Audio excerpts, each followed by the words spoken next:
You will share, Namita, or should I share? Yeah, just give me a minute. Okay.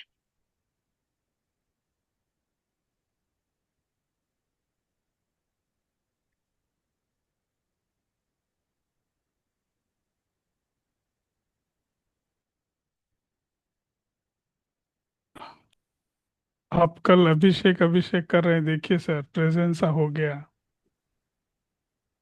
Yeah, Abhishek is here today. Which part he is presenting? Part second group, sir. You're part of our group. Yeah, I am, ma'am. That's good. You've been a very silent member then.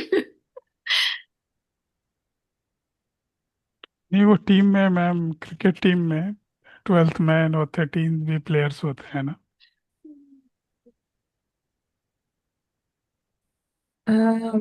Okay, let me know when if my screen is visible. Yes, it is. Yes, it is. Okay, so we would be sharing about IKEA's journey, sustainability journey, how it started, and then what is the through the journey, what is the impact they made, and where do they stand currently. So I will start with context.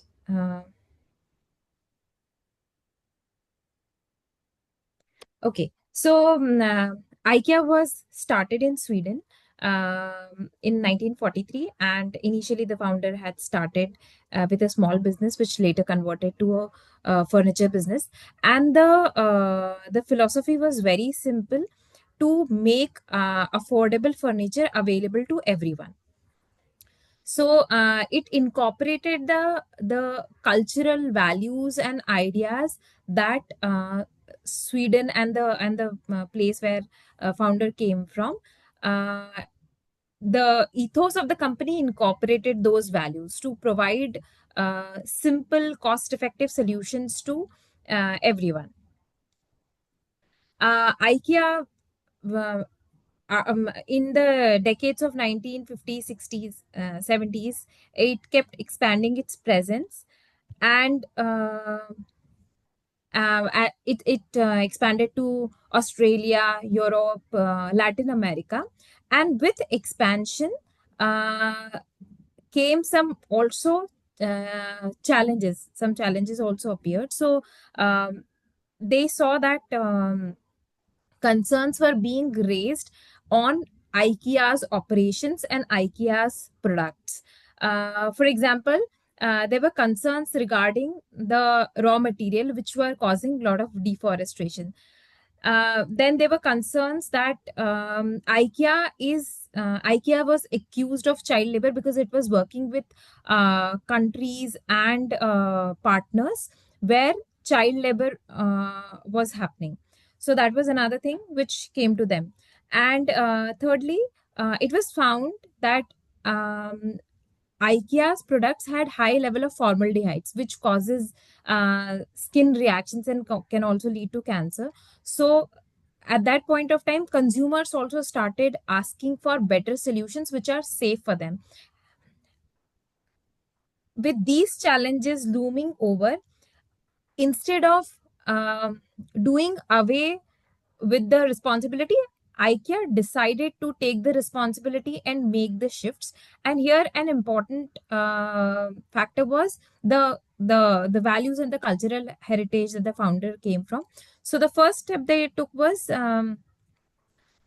they firstly established, looking at these concerns, they did an internal did an internal introspection, and a report was produced which suggested what are the mistakes that have been made in the past, and if they continue, what will be the impacts. So depending on that, based on that, IKEA came with its first formal commitment to sustainability with an environmental policy. Then later they also extended their efforts to include their suppliers. So that's where they came with IKEA way of working. So that code of conduct came in, where they also instructed their suppliers to focus on social and environmental aspects as well in their way of working. Simultaneously, they also found partnerships with Greenpeace, WWF, to ensure that their practices are aligned with uh, minimizing the deforestation. And later, they came up with a full-blown sustainability strategy where they came with very high commitment of replacing their entire material with sustainable or recycled wood. So this has been their initial journey. Now, Chetna will take us through the core sustainability strategy that stands today and what has been its impact and achievements. You'll move the slide, Samita? Yeah. Okay, so they chose FY16 as the baseline for emission baseline. And in FY16, their total emissions were about 29.71 million tons of carbon dioxide emissions. And then they set a target that they will reduce this by 50% by FY30, which is 14 to 14.85 million tons of emissions is what they will reduce. And if we look at FY24, they have achieved actuals of about 21.30 million tons of carbon dioxide emissions, which is a 28% reduction versus the target that they have achieved. So they still need to achieve the balance 30% and the gap of 6.45 million tons of emission reduction they have to do. So they have a twofold objective. One is to reduce the emissions by 50% by FY30 and their net zero by FY50. Next slide. So their strategy is based on 10 strategic parameters, out of which the first 4, if you see, they are the primary ones. So they are focused on climate action, like we said that they plan to reduce the emissions by 50% by FY30 and net zero by FY50. Circularity is another focus area where they are focusing on designing for reuse, repair, recycle and renewable material. Then another focus is on sustainable living for the affordable and sustainable living for their customers. They want to be fair and equal, providing fair wages and human rights across their supply chains. Then regenerative nature, basically protecting forests, oceans, and farmlands. They want to transform their supply chains, and they're also partnering with their suppliers for 100% renewable electricity. They're focusing on low carbon logistics, electrifying their last mile, and even focusing on low carbon shipping. Focusing on sustainable food is another major parameter for them, where they are trying to get 50 to 60% plant-rich meals to reduce their climate footprint. They're focusing on carbon removals, wherein the focus is on high integrity removal projects post 2030. And governance and data is strong for them as they are CSRD aligned, and they're also OKR based tracking they are doing for accountability. Now, if we look at the next slide, I think you'll have to scroll down because it shows only half to me on the screen. Okay, so this is how their scope 1 has reduced from what they were in FY16 and how they are versus the target. So FY16 baseline emission was 1,16,529 tons of carbon dioxide emission. And if you see the actual against this is 66,497 as on FY24. And the target, okay, they have taken a combined target for scope 1 and scope 2 to reduce at a combined level by 82%. So they are still, there is a gap of almost about 50,000 tons of reduction that they are yet to do. Now, the actions that they have taken to reduce from the FY16 baseline till FY24 is that they have focused on phasing out on-site fossil fuels in their supplier factories. They're focused on energy efficiency upgrades in their operations. They are transitioning to low GWP refrigerants and also electrification of the IKEA-owned vehicles. And to reach the FY30 target, they will have to focus on full elimination of the on-site fossil fuels. They'll have to shift faster to low GWP refrigerants. They will have to focus on electrifying all of their owned vehicles, at least before FY28. And they will have to support their suppliers for fuel switching. Let's look at the next slide where we are talking about scope 2 and its performance. Yes, so they have been reporting both location-based as well as market-based scope 2 emissions. And if you see that there is 43% overall reduction in the location-based disclosures. And on the market-based, there is almost about 98%. So they are almost on track where in terms of their scope 2 reduction. In terms of renewable electricity on the retail side, they're in FY16, they were at 53%, which has now increased to 99%. So almost 100% they will achieve by, and the target was to achieve 100% by FY30, when they're almost in line. The action that they have taken here is renewable energy procurement, rooftop solar. They're focused on arranging PPAs, and LED, HVAC efficiency is what they have worked on. And to achieve the full target of 100%, they will have to further establish PPAs with the remaining countries, and also focus on electrifying heating in the cold climate stores. Looking at the scope 3. So in scope 3, what we have done is we have looked at some of the major parameters that have been contributing to the scope 3 emissions. And material is one of the largest emissions category, almost contributing more than 50% of the total scope 3 emissions. So here, in baseline emissions of FY16, they were about 12.12 million tons of carbon dioxide emissions were there. As against that, they have already achieved 11.02 million tons in FY24. So there is still a gap of approximately 4.96 million tons, which is about 9%, which they will have to bridge the gap in future.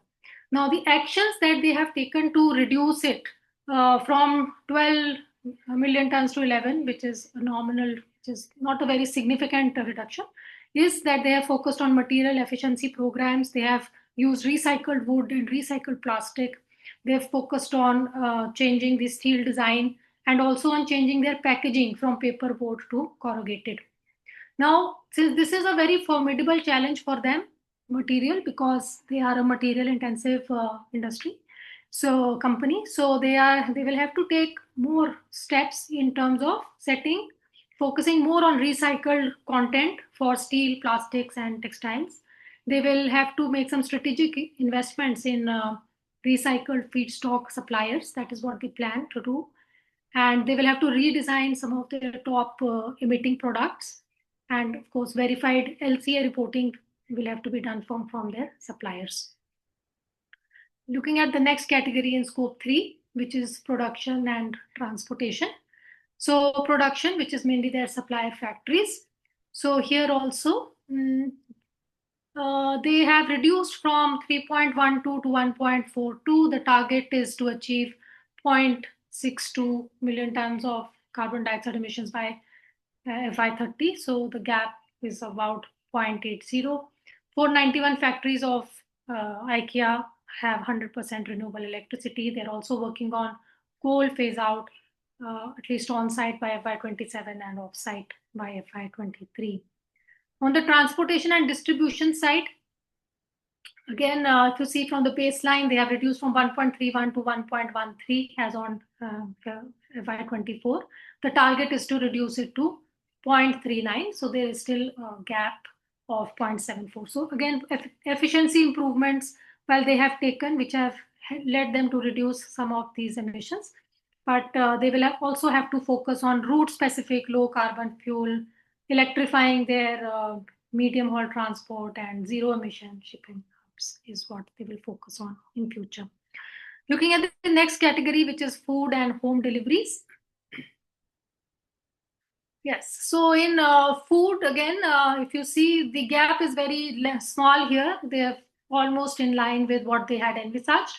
From 0.86, they have already achieved 0.81. And the focus has been on 36% plant-rich meals, plant-based food investments they have done, and regenerative agricultural plots. But if you look at home deliveries, here there is a negative growth is what is observed. So if you see their FY16 baseline emissions, they were about 0.20 million tons. And in FY24, this has increased to 0.30. So this is an area of concern for the company. And this is mainly because there is an expansion in the retail network that has led to this growth in the emissions. The target is to, 5x30 target is to reduce to 0.14. And this is where they will have to now focus on expanding their EVs in the last mile deliveries and setting up renewable charging micro hubs and route densifications. Looking at the next category. So these were what we just discussed. They were the major categories in the scope 3 emissions. And this kind of gives us a snapshot of all the categories within scope 3, how they have been performing in FY24 versus the baseline assumptions of FY16 and versus the target that they had set for FY30. So if we look here, let's look at the positives one. I think most of them, like 5 of the reported ones, they are almost on track, and one of them is also exceeding, like they are on track on production, transportation, product use, end of life use, and business travel, they're exceeding also.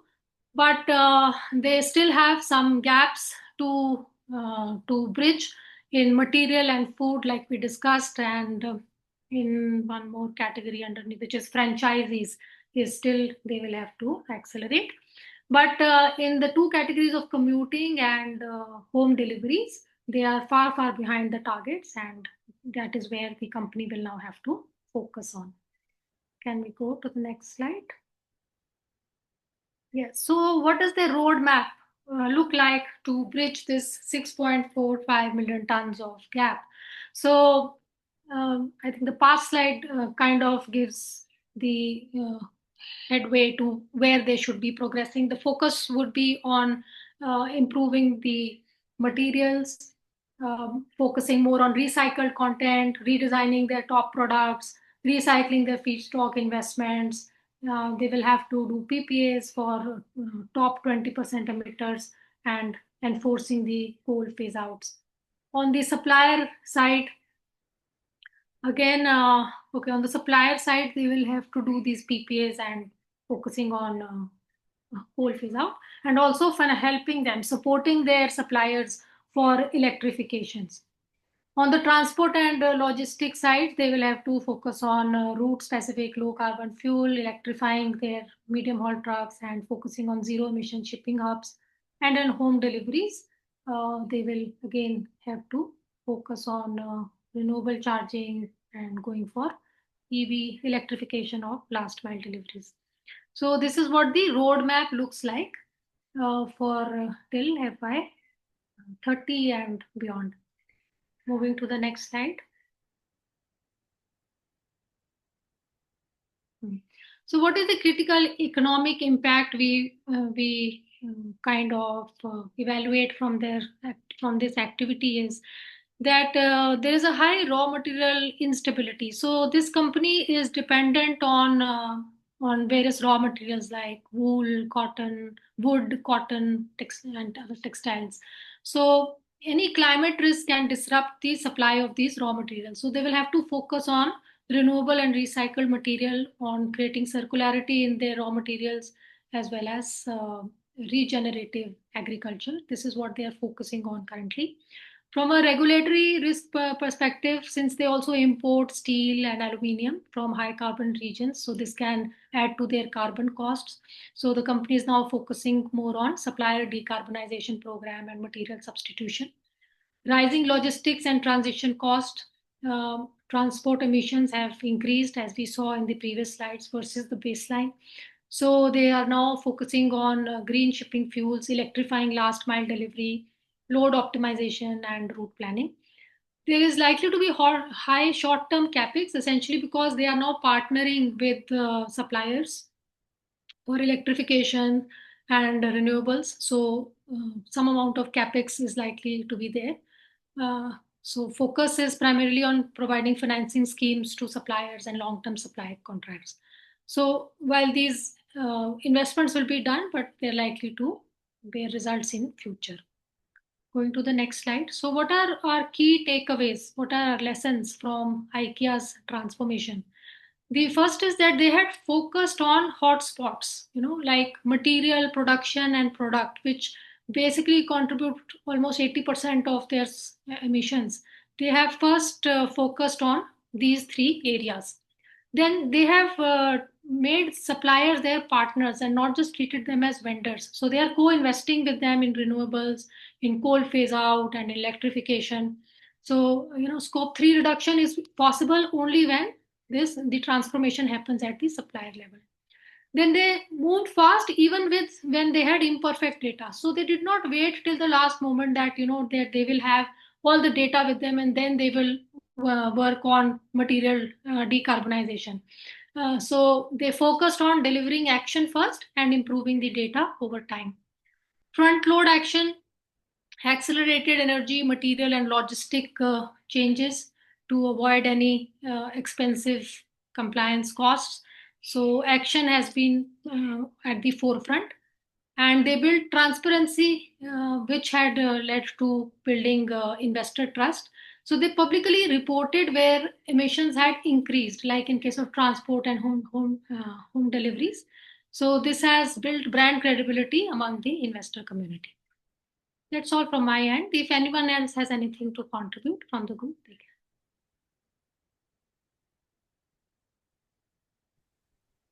can. Yes, Chetna, I gone through the report and okay, it covers almost all. And but what I saw from the IKEA overall, the circularity and the green marketing, they use this concept very potentially that you already mentioned in our slide somewhere, where the emission is more than 50%. So the concept where they focus circularity and that like green marketing concept, everything into the refurbishment, recycling, and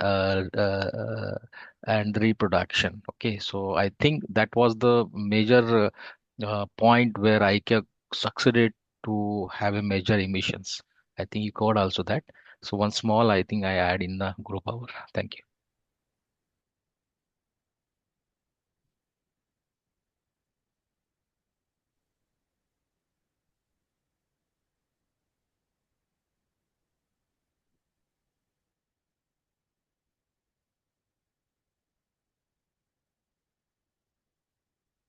So Ganesh ji was mentioning this IKEA circularity plan. Actually, they have a some primary goal of 100% circular business by 2030. And in terms of circularity, they follow four circular loops, that is reuse, refurbishment, remanufacturing, and recycling.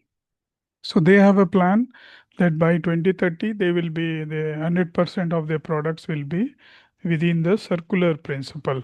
And they also have a big plans of like material sourcing, FSC certified woods, recycled woods. Then they are also planning for this life extension service, means spare parts and buyback and resale. And they are also planning for furniture leasing also. So these are some of the points, uh, uh, we should also keep in mind. And also they have accustomed some of the, renewable energy plan. So that also, if you can add, because they are almost into 100% renewable energy, in operations. And vehicle one you have already mentioned. Their sustainability strategy talks about people and planet positive. And they have some products, that cookware products, which contains a hazardous material like PFAS, they call it, perfluoroalkyl, substance, and also formaldehyde. I think Namita has mentioned about formaldehyde. So these, these are hazardous substances. They are also phasing it out, in a planned way. Right. And when I was in Doha, there is a big IKEA shop is there, and they were actually promoting all the customers that home delivery, free home delivery, and they were trying to do this home delivery with the battery vehicle. So that was one of the latest, I think, strategy they are putting forwards to reduce the emissions in the supply chain. So that was a very nice actually concept. I liked free delivery at home with the green battery vehicle. That was a very nice idea, which normally any other manufacturer supplier they don't have in place. So I think IKEA Yes. have a very good plan.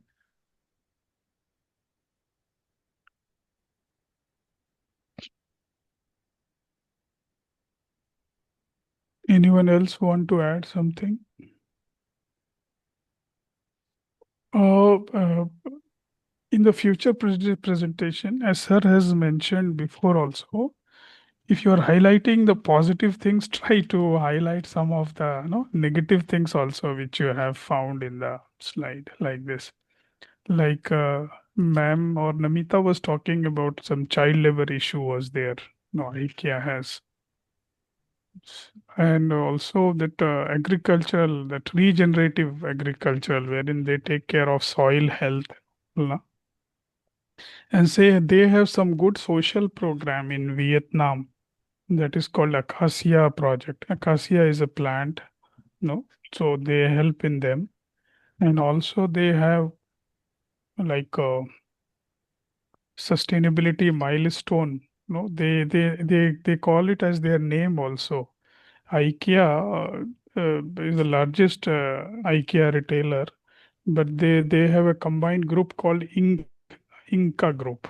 So they have also their plan of action in terms of GHG mitigation and all.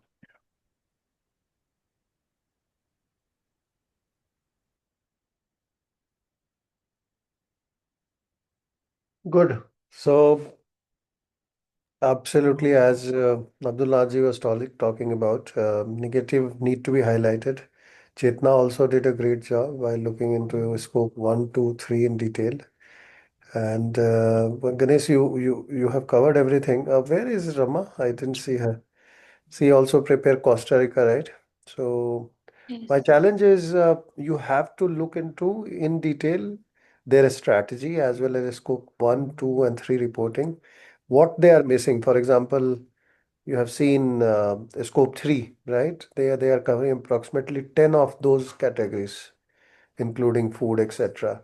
So which one is important for them? Where is the major hotspot? That's how you have to look, and eventually that's what we have to also record. What interesting fact was that furniture business is fine.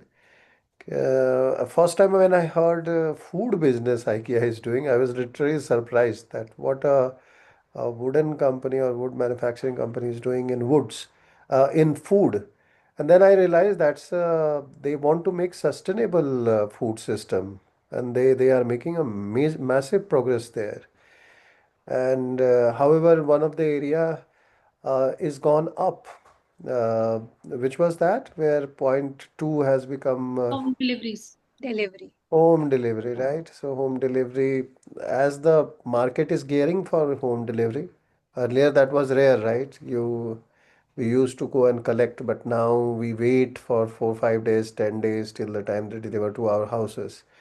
And of course, that requires a lot of mobility, it requires a lot of stuff. So what was surprising that is business as usual. You remember business as usual concept? So even though it's not that they wanted to increase, it has increased because business demand has grown in that area. So even though they want to reduce them, they are one of the greeniest, right? 100% they are now renewable energy they are using. So that's what's surprising. Nobody did Denmark today. Who did Denmark? Prasanna is not there, right? So Prasanna has done Denmark, but he's not here now. Okay. Denmark is another good case study to look into. And Ramaji, you are going to present Costa Rica? Yeah, I can present. Okay, go ahead.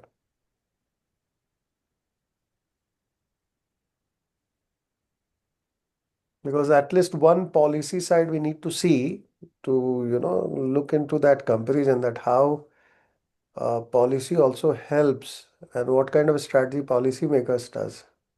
So let's listen into Rama. Rama, if you can put it in full screen, that will be much more helpful. Screen, how do I do that? Just press on the bottom right. You see there is a presenter showing where 89% is. I got it. Okay. Sorry, it keeps running out. So, okay, let me go back. You can see the slide deck, right? Yes, we can. Yes.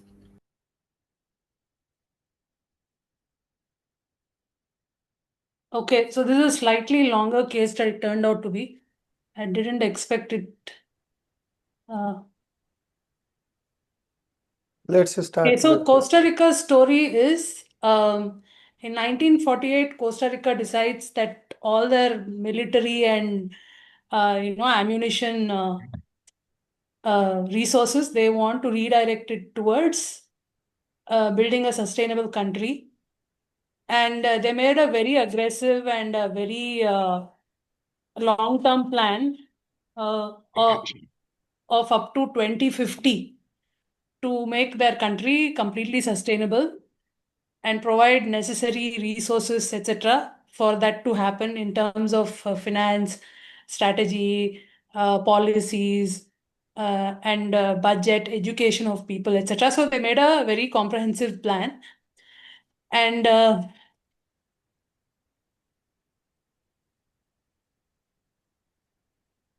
so their vision was to become net zero by 2050. They made an interim target at 2030. They said we'll achieve an absolute maximum of 9.11 metric carbon emissions by 2030. And they said they'll become 100% renewable by 2030. They considered hydro, wind, and geothermal because of their current natural resources. And then they claim that over 60% of Costa Rica will have forest cover by 2050. That was their goal. They published three plans, or they published three phases for this. They said 2018 to 2022, they will do all foundational activities like creating a vision and what are the urgent actions and what is the kind of groundwork that is required. 2023 to 2030, they called this phase as inflection, where they wanted to implement, sector roadmaps, adjusting the strategies and kind of fine tuning their processes in terms and education. So they took that. And between 2031 and 2050, they are seeking actual deployment where they're asking for, where they're targeting massive transformation and continuous investments in this area. So they have actually taken a 10-pronged approach. Here they're telling, the first things, they targeted were transport. And they tried to make transport sustainable. And second thing was their energy consumption. They wanted all their energy consumption to become sustainable. Then fuel related activities, what is the kind of fuel they were using for various industrial activities, etc. They wanted to change that. Then upstream transportation, waste management, business travel. Then they came up with some integrated waste management approach. And they also had a strategy for agriculture and land use, livestock and GHG reduction, and biodiversity and forest management.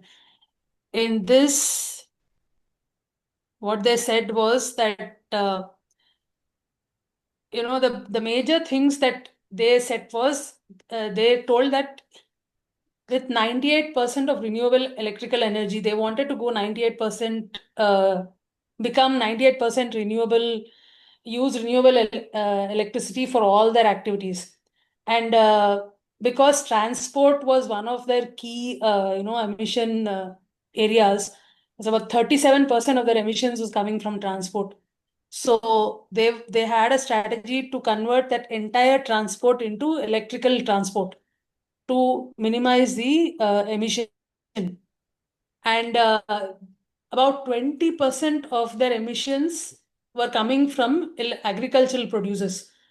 So they have come up with some, just like for IKEA, reduce, reuse, and recycle. So they've similar one. They've come up with a plan, and sorry, I'm not able to recollect the name of the plan, but they've come up with a plan to recycle and reuse and improvise their agricultural processes to bring down the emission far beyond 20%.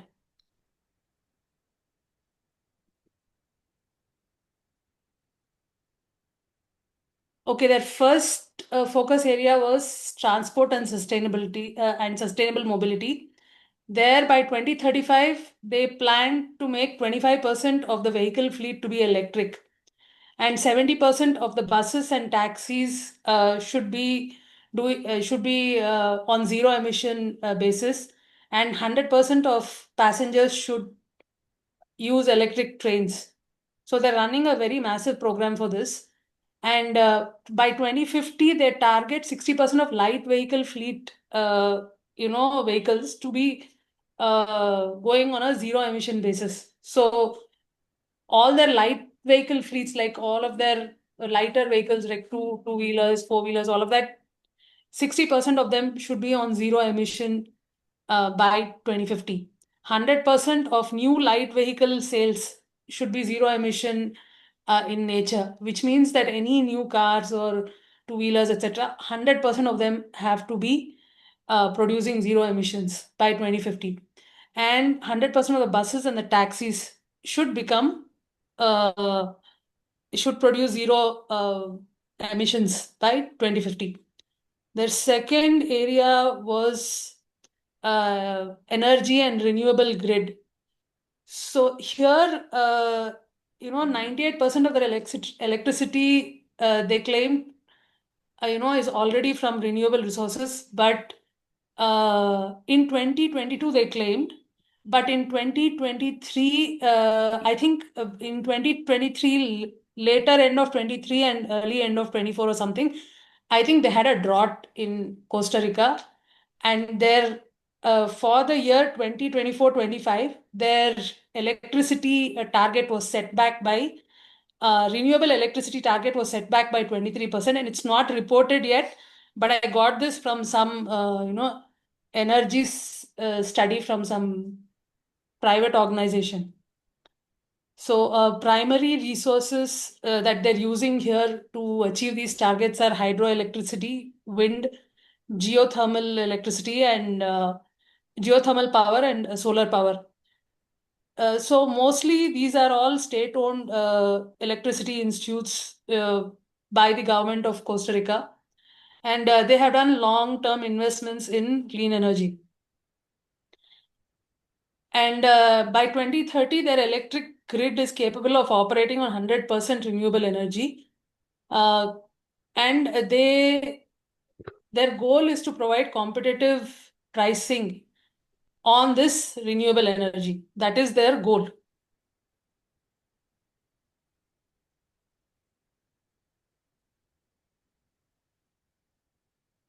For hydroelectricity, they have about 50% of generation of the total power coming from hydroelectricity. Wind power is providing about 25% of their total electricity, and 15% is coming from geothermal energy like volcanic rings, etc.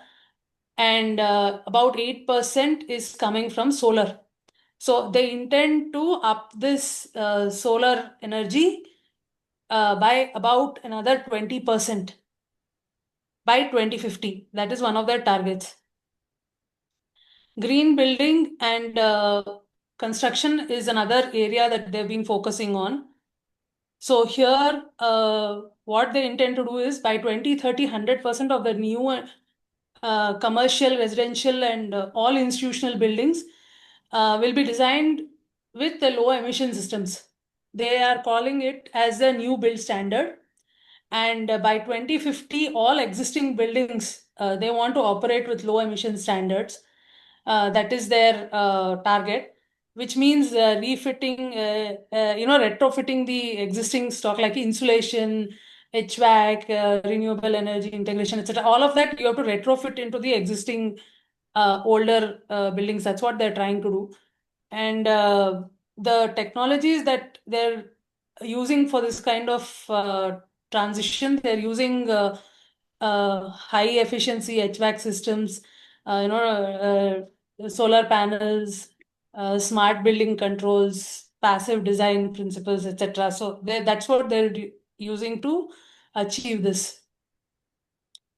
On the industrial sector transformation, so what they're targeting here is by 2030, they want the country needs a strategy and a business model, for a cradle to grave kind of integral design.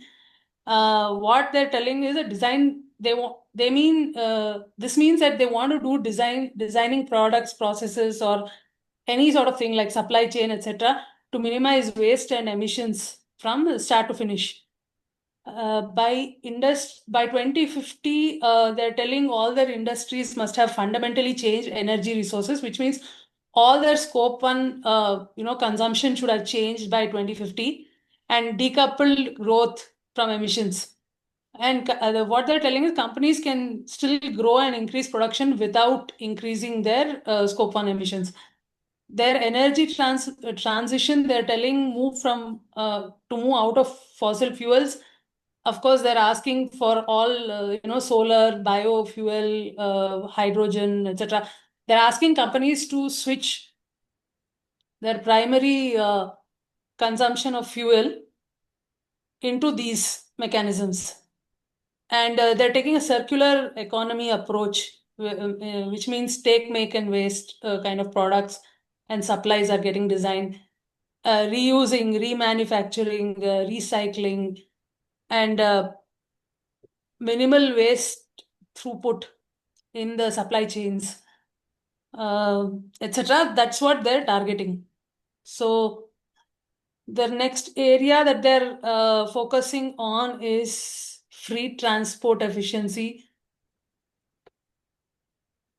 On this, by 2022, which they've already achieved, public carbon emissions data for truck and fleet have been established, which means for their entire fleet transport, they already have emissions data, and all the transparency required for that has been achieved.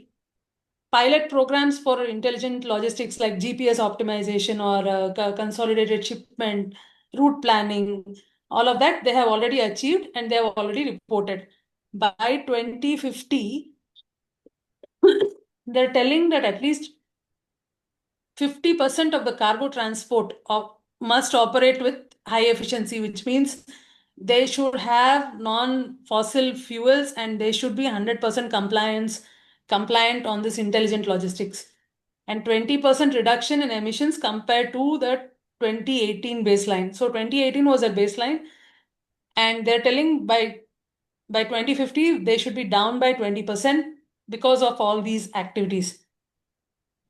The primary technologies that they're using and practices that they've put in place are advanced logistics softwares and using efficient fuel like aerodynamic improvements, etc., using better engines, and using biofuels, hydrogen trucks. That's how they're trying to move into this 20% reduction. So modal shifting for truck to rail. So they're trying to, they consider trains to be more efficient and they want people to shift their mode of transportation for goods as well as, normal transport into train. So the other area of management that the area of improvement they picked up is integrated waste management. Here, they're telling that the strategy for reducing methane through organic waste technologies, like anaerobic digestion, etc., for biogas, etc., they've already achieved by 2022. Their target of 8% was already achieved. So here the greenhouse gas, waste produce, the methane is, everybody knows, is 25% more potent than CO2 over 100-year life cycle. So here they're about 8% down from 2018 on anaerobic digestion and biogas. By 2030, they intend to get a strong waste reduction culture and circular economy practices, from single use to complete reuse. And 100% of the territory has comprehensive waste solutions like collection, separation, reuse, and final disposal. So here, some of the common, educational things that they've taken to are domestic composting, home composting, etc., those kind of things to reduce landfill. Eco park facilities like integrated waste treatment, where organic waste becomes either compost or biogas. Recyclables are separated. Residual waste is disposed or it's recycled appropriately. So these kind of parks, eco parks, have been set up to manage this. So their seventh area of focus is agricultural decarbonization. Here, about 20% of Costa Rica's emissions, according to OECD average, is coming out of agriculture. And agriculture is economically a very important part of Costa Rica because they export coffee, banana, pineapple, and some other goods which are globally they export. And the 2050 mission, is to use advanced methods and technologies enabling soil health, sustainable agriculture. So under sustainable agriculture, they want to pick soil health, reduced chemical inputs, comprehensive yield, like more efficiency on yields and precision farming. Like they want to AI their farming techniques, control of water usage, control of usage of organic pesticides, etc. All of those low carbon goods like which can help in achieving field emissions, lower field emissions. So those are things that they have been targeting, especially on the coffee fields, banana plantations, and pineapple orchards. That's what they've been targeting here. So they're trying to sequester carbon by making the soil healthier and reducing tillage, cover crops, using cover crops and organic retention, etc. So they're also using precision mapping, farming. So what they're doing is they're using soil maps and drone monitoring to map, what is best grown where and what requires how much where. Like that will reduce a large extent of your waste in terms of water, in terms of consumption of fertilizers, etc., and all of that. And they're going heavily towards agroforestry, like fruits, nuts, etc., to increase their carbon sequestration. And of course, they have completely, they have a target by 2030 to completely remove pesticides and switch to organic fertilizers and organic pest control methods to remove all scope 1 emissions and also any upstream manufacturing emissions. The next one that they're looking at is the livestock and GHG reduction. Here, they have actually implemented a program called Nationally Appropriate Mitigation Action. It's specifically done for livestock, and it's one of the few countries to do this. So by 2050, their target is to become a low emission livestock system. that will remain competitive and yet productive, because livestock is a major part of their food cycle. So they don't want to kind of completely, ignore this, because also livestock contains some significant amount of methane emission as well. So the way they have decided to reduce this methane emission is by improved pasture management, so better foraging methods, which means uh, more efficient digestion and lesser methane. So methane reduction supplements, for example, they want to add some feed additives like NOP, etc., to reduce methane production without affecting the animal's health. Productive efficiency, they want to increase the productive efficiency by better genetics, by better health management, by breeding increasingly productive breeds of animals. Fewer animals needed for the same amount of meat, etc. So they're trying to find those best breeds and adopt to those. And they're doing something called feed optimization, where they're using precision feeds to reduce this methane production because of fermentation. And then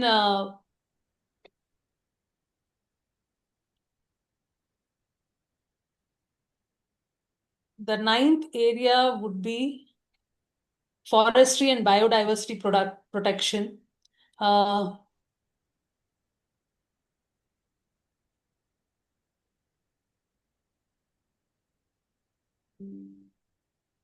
Here, forest cover recovered from 20% in 1980s to a 52% today in Costa Rica. They have a total target of 60%. They want 60% of the country to be forest cover.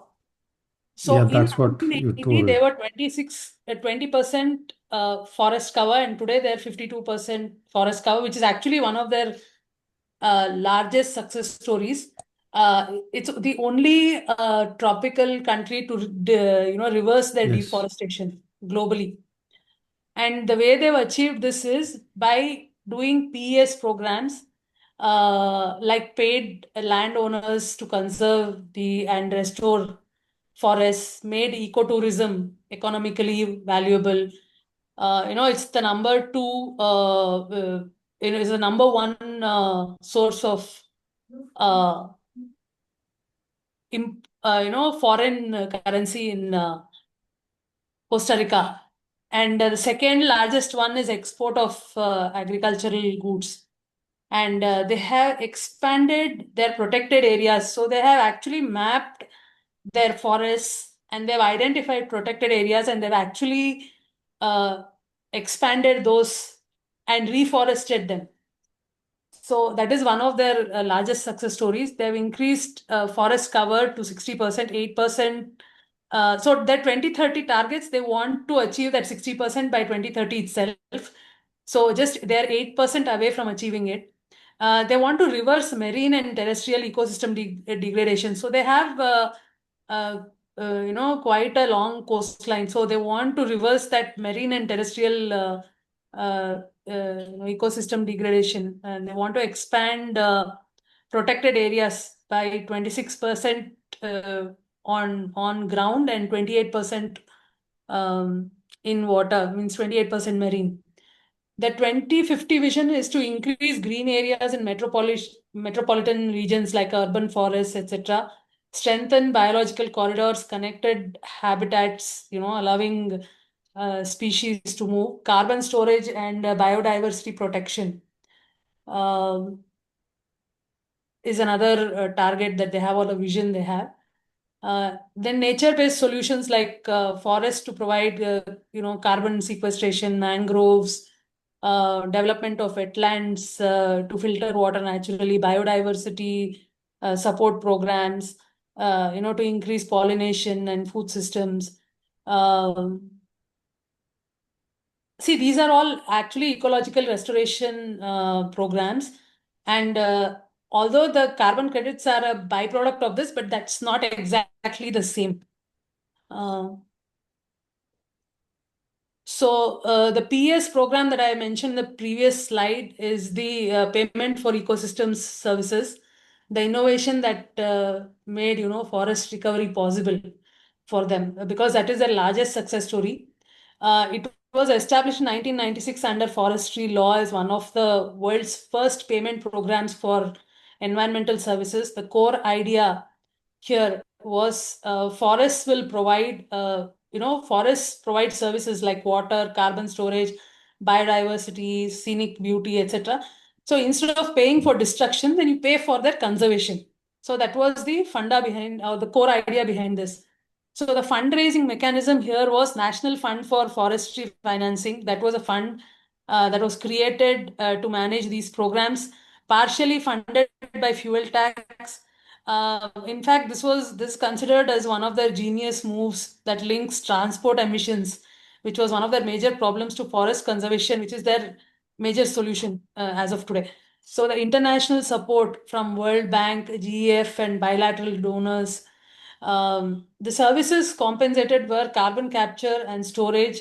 Forests sequester carbon from atmosphere, so that was captured, stored, and it was compensated for. Water source protection, like clean water, regulate water flow, etc. So through forestry itself, those were compensated. Biodiversity conservation of various species, that was also compensated. Scenic beauty, so if there is a landscape based tourism spot, so they were given incentives to actually conserve that in terms of money. And the forest cover reversed from 20 to 52%, is one of their large achievements. And there was $1+ billion that was paid to landowners for this conservation activities that they did.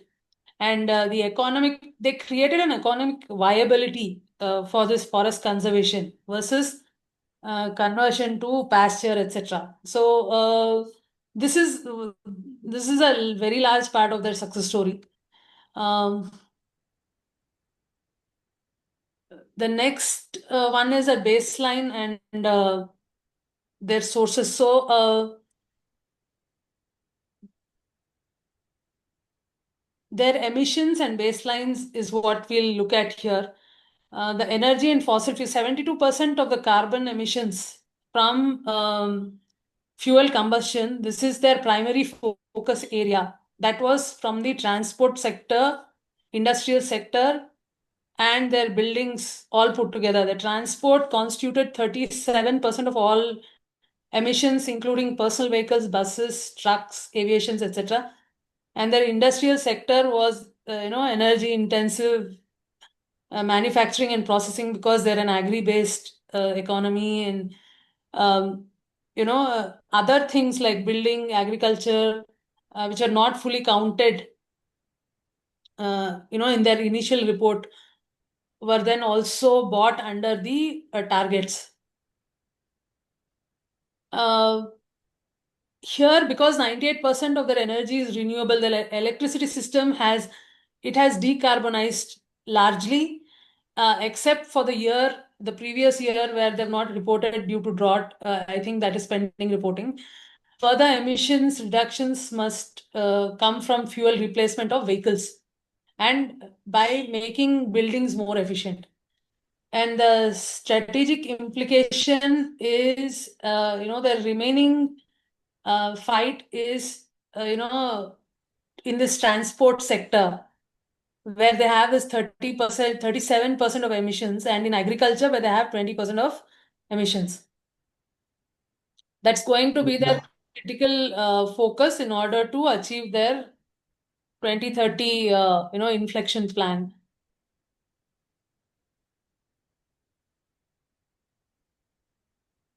The 3 entry points that, as a strategy that they tackled was to fight poverty, multi-dimensional poverty index. They created a poverty index, sustainable development plans, in various sectors. Then green jobs. They created a lot of green jobs, they created a lot of PS program. They wanted to pay people for conservation. As I said, more than $1 billion was paid to landowners for conservation. Sustainable production and consumption. Here, they have largely taken to education here, where they're educating people of how to create a healthy environment, how it is important to have clean air, water, and natural spaces. Like how it is important to create a circular economy, moving from linear waste to circular reuse, sustainable resource use, not extracting faster than nature regenerates, which means use your natural resources at a rate in which they can be naturally regenerated by the time you actually use them. And low carbon agriculture is one of the things that is done under that resilient infrastructure. So they're asking all buildings to go, even the older buildings, to adapt and become green by retrofitting efficient systems. Climate change reduction, so decarbonization activities like increasing their forest cover, reducing using technology to reduce transport emissions, making their fleet transport 100% efficient. So all of those are things that are covered under that. Also covers urban planning, like making green cities, public transport in green spaces, etc. All of that. So I think, I just want to touch on this. So the key success mechanisms here are very strong policy frameworks. Financial innovation is very important because they figured out how to give about $1+ billion to landowners to actually conserve their land. Ecotourism and economy, natural, how do you save your, tourism area, tourist destinations, etc., and keep them scenic, public education, and international partnerships.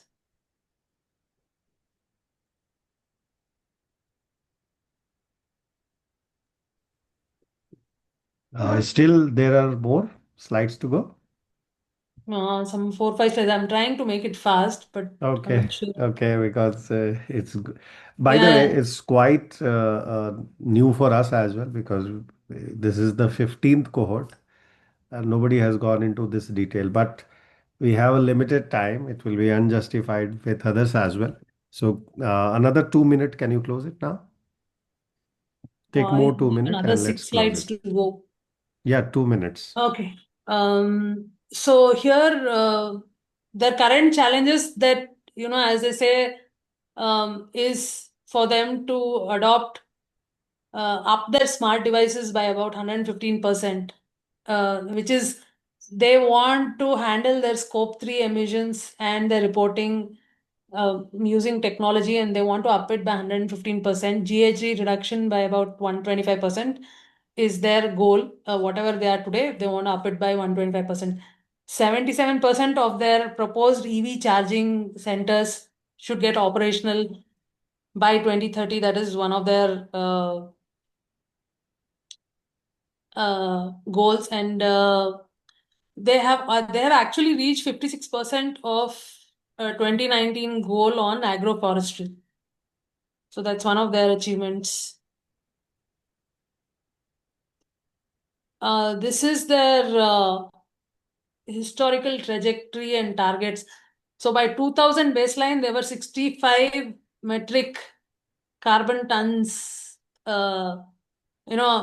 metric tons of carbon emissions they were making. By 2020, they reached 84.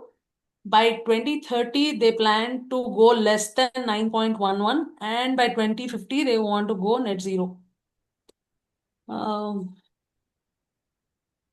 This is their renewable energy, achievement. They've claimed to have already achieved this, but there's another study that says that they're set back by 23% on this.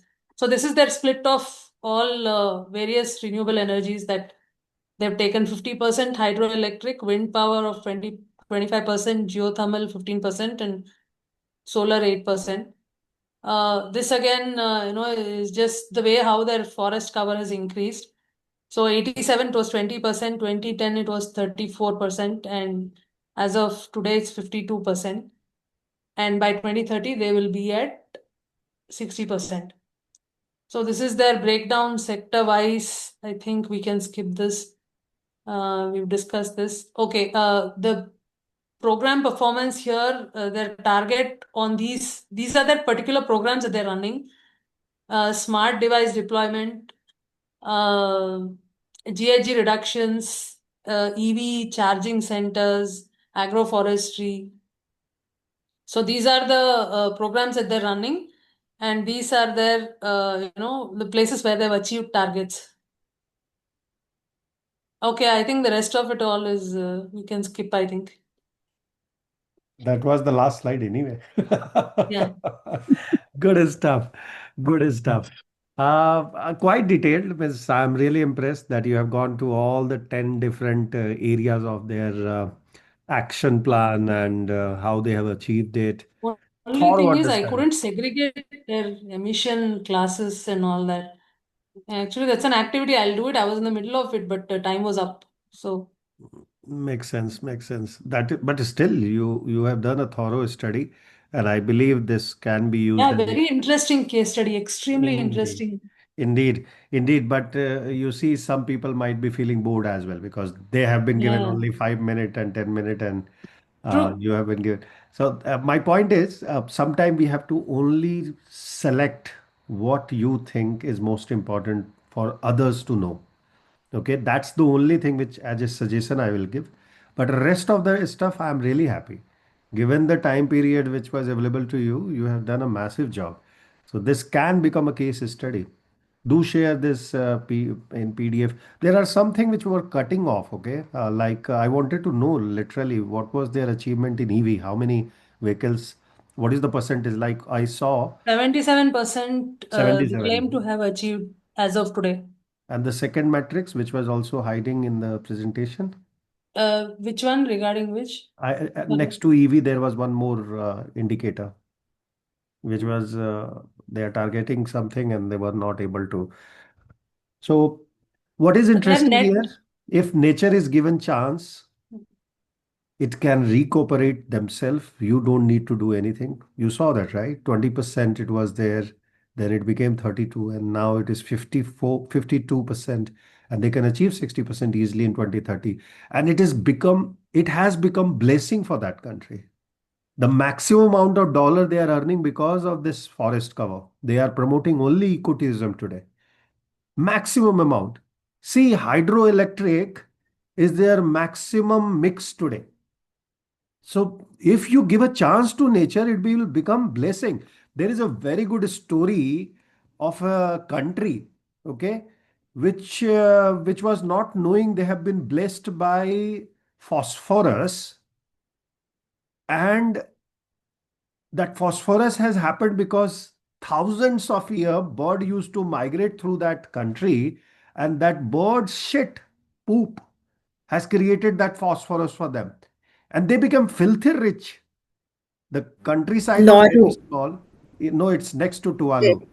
It's next to Tuvalu. It's Nauru. Yeah, Nauru. Nauru. It's in Nauru.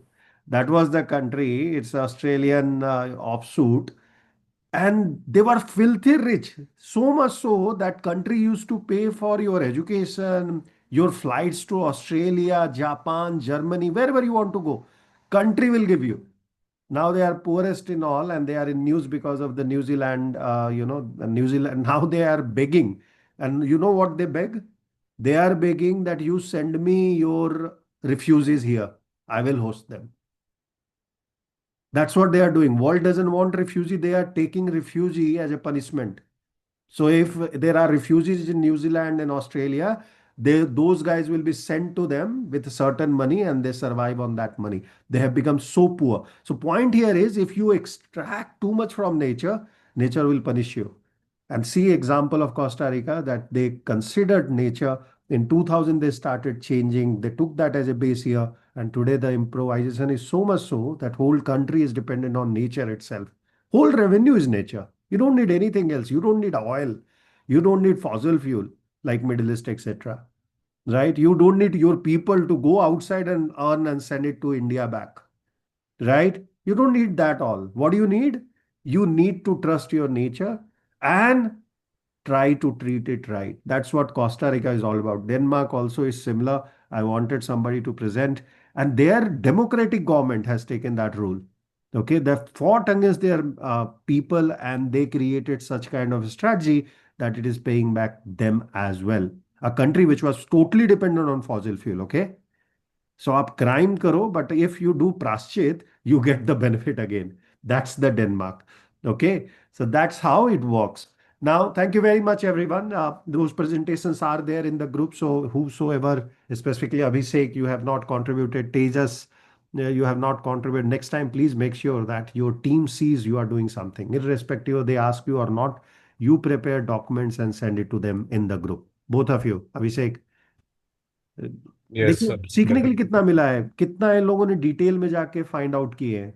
तो आप भी सीखोगे, अगर आप research करोगे तो learning will be exponential. Listening is also a good exercise, but doing it is the best exercise. Okay, so do it now. We will start with our last portion because tomorrow is a very important day. Why? Because tomorrow is Friday, the day before holiday. But apart from that, there is an important day for us for this session and for this cohort, because tomorrow will happen is role play. Okay, each of you will be acting as an IS officer, IPS officer, Terry officer, maybe CEO of a company, and you have to bring in your own thought process, completely new, and you will given a time 1 day to prepare, but it will be completely impromptu, so you should be capable enough to defend your case, right? And Abdul Amjad ji is going to find out a very interesting topic and give it to everyone, a most controversial topic right now which exists. Last 4 seasons we have covered Adani. Now he has a bigger duty to change Adani, bring somebody else. Okay, so he has taken 4 different cases in last 4 cohort. But this time we will go beyond Adani, and much more controversial topic may be Panantara. So let him do that research while we go into sector-wise understanding that how for each sector you can create your own strategy. Like you saw, country has developed their own strategy, and that's why even though Ramaji took more time, I allowed, because she's shown that each sector you can do something. What was the beauty there that a country is thinking about so much, a unthoughtful, I mean, a area which is impossible to intervene, which is a you know um, fart coming from the animal which converts into methane, and they have found out a solution. Trust me, once they will get expertise in it, they will sell to the world. If they get really some improvement, which is essential, country like Holland, etc., will die to get that. They are also doing a lot of research. This guy is going completely natural way to reduce it, right? They are putting me, they want to reduce methane, so they are giving improvised food, right? Agroforestry, again, very interesting stuff which that country is doing. So all those 9 parameters, now she has already posted in group. Team, please go and check. I know a few of you must be feeling that it's too lengthy. I know, I do respect that. We should have reduced it, but very important discussion was going on, and that's how you learn. You learn from somebody else's experience. We have only one life. जाके electric का shock लेने से better है और मरने से better है कि कोई और लिया, पता कर लो, वीडियो देखो, और डोंट टच दैट 10,000 का wire, right? So what she has done, let's get benefited by that, read that, very interesting stuff she has done, and not too much. मैंने देखा है 50-50 पेज का डॉक्यूमेंटेशन है, so she has just given you gist, okay, for Costa Rica, and too updated. It's very updated. So thank you very much, Rama, for doing that. Really appreciate that. Hard work. Okay. Same goes to other members as well. Everybody has done justice. Even Chetna, Namita, I saw their document was good. Ganesh, very good. Good stuff. Okay. So those summary are nuggets. This is the beauty of cohort learning.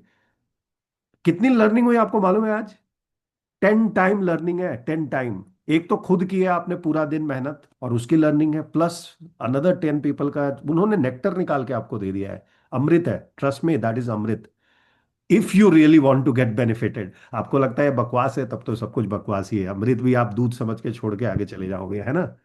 दोनों का colour same ही होता है, ऐसा बोलते हैं। I don't know, I never tested amrit neither milk. चलिए, let's start with sector specific discussions, right? Very important discussion, because that will shape your mindset for tomorrow discussion. Yes, Alankrita. Okay. Sir, so our two presentations, should we do it tomorrow? No, you should have been doing today. Where is Prasanna is not here, but I have the Toyota presentation. So, तो in करो the फिर, end, you जल्दी करो। want? ठीक है, ठीक है, start करिए, स्टार्ट करिए। I was not knowing that you are going to present. You said he is not there, so I thought he is not doing it. Okay, Oh, करिए no, फिर। no, present. ओके, करिए। Let's go head, let's listen. Okay. So, our case study was Toyota and their approach to net zero targets and carbon neutrality. The main approach they have is to focus on bringing new vehicles basically that have zero emissions. Then they also follow a life cycle approach to zero carbon emissions, where they also focus on on reducing the emissions from their factories and plants. Apart from that, there is emphasis on recycling and minimizing the use of water, making it more efficient. Um, they are mainly trying to, the philosophy of the company is to bring in more sustainable vehicles, different types of electric vehicles, kind of grab the financial opportunity that is there in the market, and simultaneously also reduce the emissions. So the main philosophy is that for diverse condition, as it's a global company, for diverse places they have diverse solutions. For example, as you can see in the first argument, to address all the problems in America, as you can see, they have some areas where the policies are better. They have renewable energy plants focusing more on renewable energy as compared to the other regions. And then they are also kind of their hybrid electric focus is kind of trying to address the problem of getting lithium, which is they are focusing on hybrid vehicles more. Their philosophy is that the ratio of 1 is to 6 is to 90, which is one battery vehicle, the amount of metal that will be used will make around 6 plug-in hybrid vehicles and so on. So their main focus is more on hybrid electric vehicles. Since 1992, they started as early as 1992, and since then they have sold over 27 million EVs. And here are some of the major milestones with the target. So overall, they aim to become fully carbon neutral by 2050 and reduce 50% GHG emissions with a baseline of 2019, and achieve carbon neutrality for all their global manufacturing plants by 2025. And in Europe, the target is to be carbon neutral by 2040. Now, the strategy or the philosophy stands on three execution pillars. So, the execution pillar number one will be to go for a full lineup of electrified vehicles that suits every need. So, the first one is hybrid electrical, which is they have the most number of models and vehicles over here. Then the second one is plug-in hybrid, battery electric vehicles, and then fuel cell electric vehicles. And the idea is to expand all of this and come up with different models by 2025 or 2026. Um, as you can see, they have invested more than 5 million euros in developing the BEV technology, which is the upcoming technology for EVs, and sold their annual sales is estimated to be more than 3.5 million, and they're heavily investing in the next generation of batteries, which is the solid state matter of batteries that they are heavily investing on. Execution pillar 2 is to form green factories, to make the factories carbon neutral by 2025. So three main points here, that they are using something like radical energy conservation, which in Japanese is Karakuri Kaizen Park. They have used mechanical devices in their assembly lines to reduce energy consumption. Then there is something called as energy just in time, which is to generate as much energy as it's required in the moment. And then there is the Toyota Bokushoku Initiative, 40 Initiative, which is a global program meant just for energy saving activities. And then then there is proactive adoption of renewable energy. In India, all of their plants are have adopted renewable energy successfully, and globally they are trying to do that. Now, the third pillar is to also focus on the entire value chain, which is decarbonizing the entire value chain. So, from suppliers, logistics, dealers, uh, they are working with, they have initiatives across the value chain. There's something called the DEEP program, where they are trying to make the showrooms energy efficient. And there are some impacts, some reductions that they've been able to do using uh, the initiatives that they have across their supply chain. Uh, so far, with such initiatives, they have been able to reduce, in North America, for example, 32% reduction in Scope 1 and Scope 2 emissions with a baseline of 2019. And the cumulative carbon emission reduction prevented is 197 million tons. And in India, they have a rapid growth with sale of more than 106,000 electric vehicles and more than 79 million kgs of emissions carbon dioxide saved. Now, in India, their main focus has always been on hybrid vehicles. And in a country like ours, where we are dependent on coal, rapidly transitioning to renewable energy, Toyota has been coming up with many different hybrid models, and they have been really successful in the Indian market. And they're also focusing on developing flex fuel HEV, which is ethanol based blends for fossil fuels, which is also something that the Indian government and policy is pushing for. So that's the rapid adaptation over there. However, there are many challenges. For example, their battery EV transition, as compared to their competitors, and the lobbying that is required for the Paris agreements, and according to many assessments by the NGOs, their multi pathway deployment, which is to focus on many different kinds of EVs, has not been that successful, and their BEV transition is rather slow because of R&D challenges and their capability in generating more BEV electric vehicles. Now, there is also the technical and supply chain challenge, where they have to source enough critical minerals, lithium and cobalt, to scale the BEVs and other electric vehicles. However, the development of this and the supply chain is under risk. They are coming up with strategies to focus more on circular economy and to also diversify the supply chain to overcome this. Uh, and in terms of GHG emissions, their absolute emissions actually increased between 2021 and 2023, and they were also fined in US. A massive fine was levied on them because of their high emitting plants in 3 locations in US. So there have to be intensive efforts to decarbonize the plants apart from the ones that are there. And in terms of emissions, Scope 3 emissions also remain a huge challenge. Recent Greenpeace assessment also pointed out that their data is not complete, their inventory is not complete, and there were many loopholes that were found by different NGOs, pointing towards a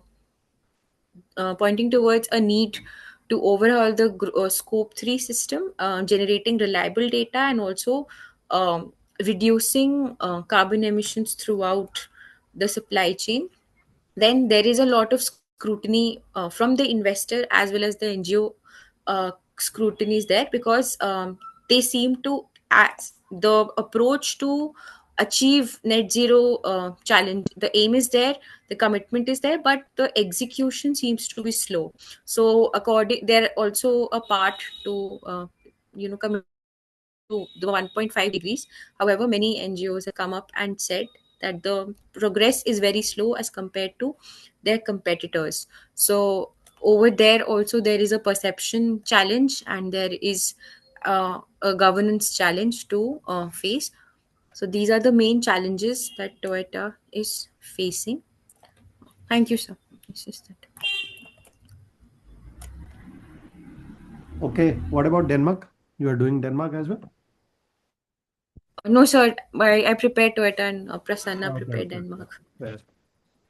Okay, so good stuff. I think again you have prepared the nuggets, very important ones. Uh, we can discuss half an hour on that, but let's move on because we are running late with tomorrow's session, which is quite important for you guys. Otherwise, if we will take a break in between, you'll lost the thought process. So I will give you the feedback later, but let me start Okay. with the sector analysis. Thank you very much, everyone, for hard work. So, all right, everyone, we are now entering into one of the most exciting part. Why? Because of that role play exercise, which is happening tomorrow. That will also that always happens when we finish our most of the modules, which is carbon accounting and decarbonization and sector one. Okay, then only we can have that role play exercise where you assume a role and design different strategy, discuss different strategy about any topic which is controversial in nature, so that you can have two and against of that topic discussion.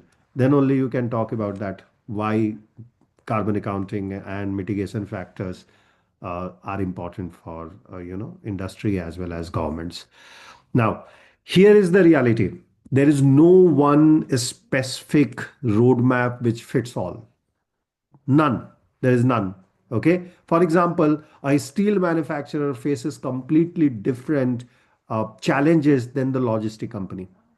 How many of you think that? A commercial building has a different emission profile than the rice farm, right? Rice farm have a lot of methane emissions. Commercial building will have a lot of process emissions, right? Chemical emission, SF, HFC, CFCs coming out from your exhaust fan of AC air conditioner. So what we are going to do in this section is to dive in sector by sector and understand exactly how each industry can transform itself, right? Knowing those nuances, which are the activity which generates the energy, which we have learned in last 4 weeks. Now we will say that these are the solution which can fit into that particular industry.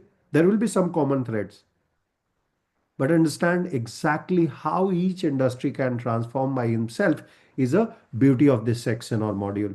By end of this section, you will be able to look at the organization and immediately identify where are their emission coming from and what are the highest impact intervention which we can apply. And what does a realistic roadmap look like here? Sound good? Let's go. What you have to understand, there is no universal solution. Each sector has unique challenge. Tailored approaches are very essential, and you will learn to diagnose any organization based on these two fundamental frameworks which are available to you now. Are you with me? Before we dive into a specific sector, let's establish why this matter, right? Look at your screen. There are two sides of a screen which has been shown. One with 9 hours. We know 3 hour, 5 hour, 7 hour. Now there is established 9 hour. There is 11 hour as well people have brought in. But these 9 hours are used by every industry across world. We are talking about tailored roadmap. Some of them will require decarb, not your decarbing of your body fat, but decarb, okay, which is applied to manufacturing. And second one is 9R. Think about it in this way. If you want to, or you went to a doctor, okay, you want to go to a doctor with a broken arm, would you accept a generic checkup? Are you have a pain, you know your arm is broken. I don't want my BP to be tested. I don't want my eyesight to be tested. I don't want what is happening in my stomach to be known. I want my broken heart to be scanned or taken a X-ray. Right? You will not take a generic health checkup at that point in time. Of course not. You will need a solution specific to your problem, which is your hand. Same applies here. Different sector will have different unique emission profile. Energy burns fossil fuel. Agriculture produce methane. Manufacturing has a process emission, right? So each one will have a different approach to take. Different maturity level also plays a different. Some sector has proven solutions now. ESG maturity model is most of the companies now adopting. How many of you have heard?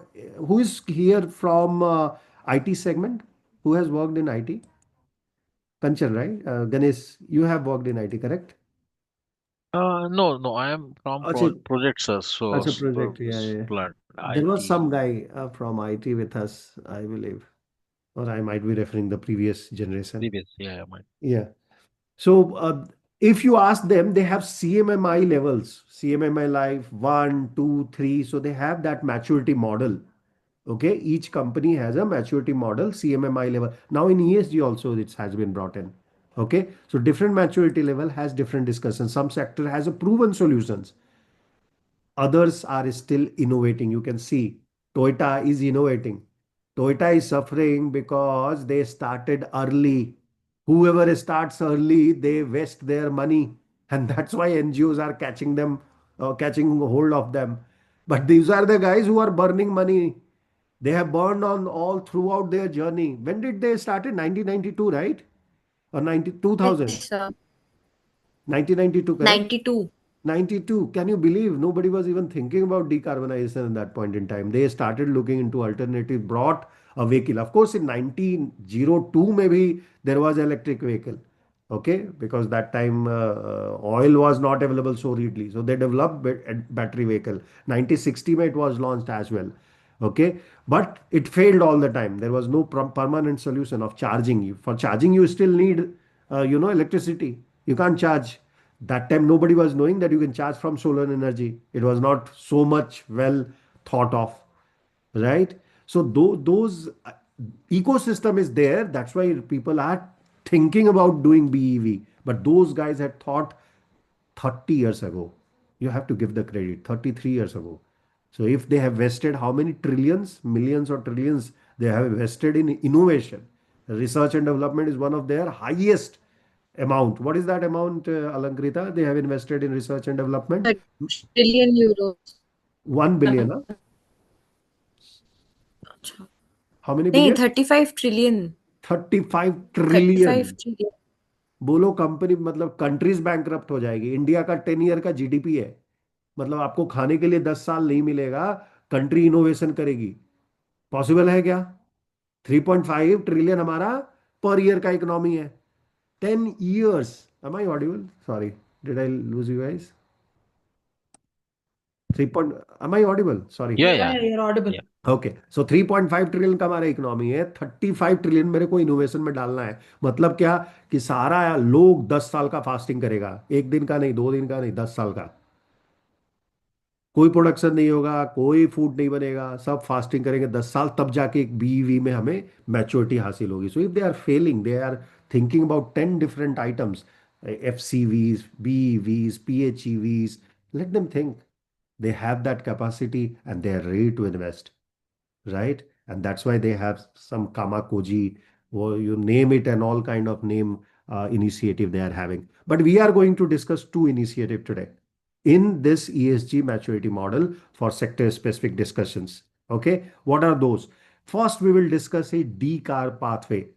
So whenever you receive a manufacturing company specifically, this is applied to mostly manufacturing company, first used in Singapore. This is a Deloitte document which I am referring to. So it's not my developed model. It's a developed by KPMG and Deloitte. Okay. They implemented for the government of Singapore for their manufacturing sector to decarbonize. And this is most successful today. How it works? It works with simple thought process of discovering emission sources, which we learned, identifying the emission activity, right? That is what you have to start with. So D stands for discovering the emission sources, minute enough that you know exactly where it is contributing to and what amount. Second, evaluate the reduction opportunity then and there. Don't wait for completing the exercise of carbon accounting. The moment you identify the emission source, find out is there any way. You remember we had three principles. The first principle was what? We had three principles in decarbonization strategy. We learned it yesterday. पहला principal क्या था? Prevent And reduce. And reduce. तो prevent करना मतलब क्या? Emission को उसके source पे ही रोक देना है. Right? That is what they are talking about. Evaluate the reduction opportunity there itself. So either prevent it or reduce it, but at the source. Third, create a business case. This is the game changer. Everyone, the third step is the game changer. Why? Because they put the cost benefit analysis upfront for that particular activity. That if I don't have this activity, what is the impact on my production?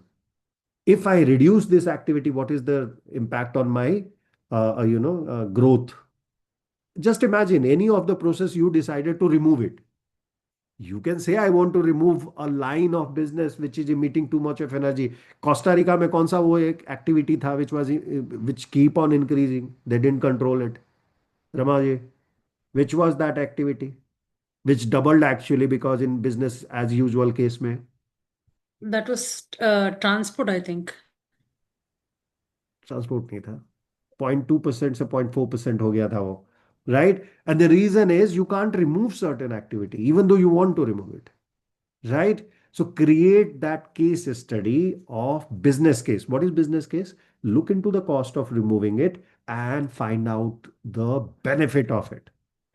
Does benefit outpace the cost? If that doesn't happen, C takes you to the next step. That is not the activity. Are you with me? So you look into all activity. You look, can you remove that activity or can you stop, reduce that activity emissions? If not, make a business case right away.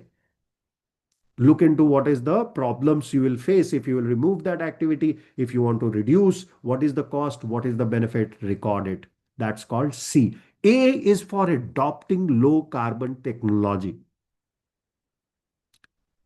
Now, once you have done this cost benefit analysis, you know reduction might be a possibility, removal is not a possibility. If that is the case, that can I change this activity in a long period of time or immediately to a low carbon technology? Can I change it? Right? Instead of using a petrol car, can I go to diesel trucks? Instead of using a petrol or diesel, sorry, diesel is much more corrupt. So diesel truck to battery operated truck. Can I do that? That is called adopting the low carbon technology. Third, once this fourth step is done, which is adoption, then you come to R, where you refine talent on operation. What do? You train your people around driving that battery operated cars. You don't need heavy drivers now. Okay. You need a driver who can run the battery operated car. He knows when to plug in, when to remove from charge, how much time it requires. The training is required, right? Same goes to changing from grid energy to renewable energy. Same electrician, but he need to be upgraded. Understanding electric current and DC current, direct current. What is the difference? How to manage? Both has different characteristics, right? People think DC current is much more better, right? It will not give you shocks. But people who knows electric, like Raman, he knows what is DC current. It will kill you without even asking you. Okay. So you need to learn those technologies, correct? And operation has to be adjusted with the low carbon technology or removing that activity completely. That is called R of decarb. Last is build a roadmap. Okay, don't stop there. Now build a roadmap that, okay, I have shifted to low carbon, but I totally want to remove the carbon. That's my target, right? So build a roadmap by showcasing the success which you have achieved in decar. Decar से जो success story मिली है उसको record करें and you put this into a cycle that look this success will feed to another success. So next year when I will come and do the decarbonization, I will again push forward new topic, new cost benefit analysis, new adoption of maybe this time completely no carbon technology. Yeah, this structure approach actually allow every sector, each sector, but manufacturing is the most aligned today to mitigation effort with its technical and financial capability. So this structure, what it gives you technical advantage as well as financial advantage because you know what is the cost and benefit. Clear? Here, energy which can shift to renewable grid improvement could be a low carbon technology shifting, right? Transport में electrification और modal shift. Industry अगर है, industry में आप काम कर रहे हो तो energy efficiency you can target और material circularity which most of the company today you discuss what doing. Agriculture में हो तो sustainable practices, less water, cultivation methods, methane cuts will be your target. If you are in building you will talk about insulation efficiency, efficient appliances, right?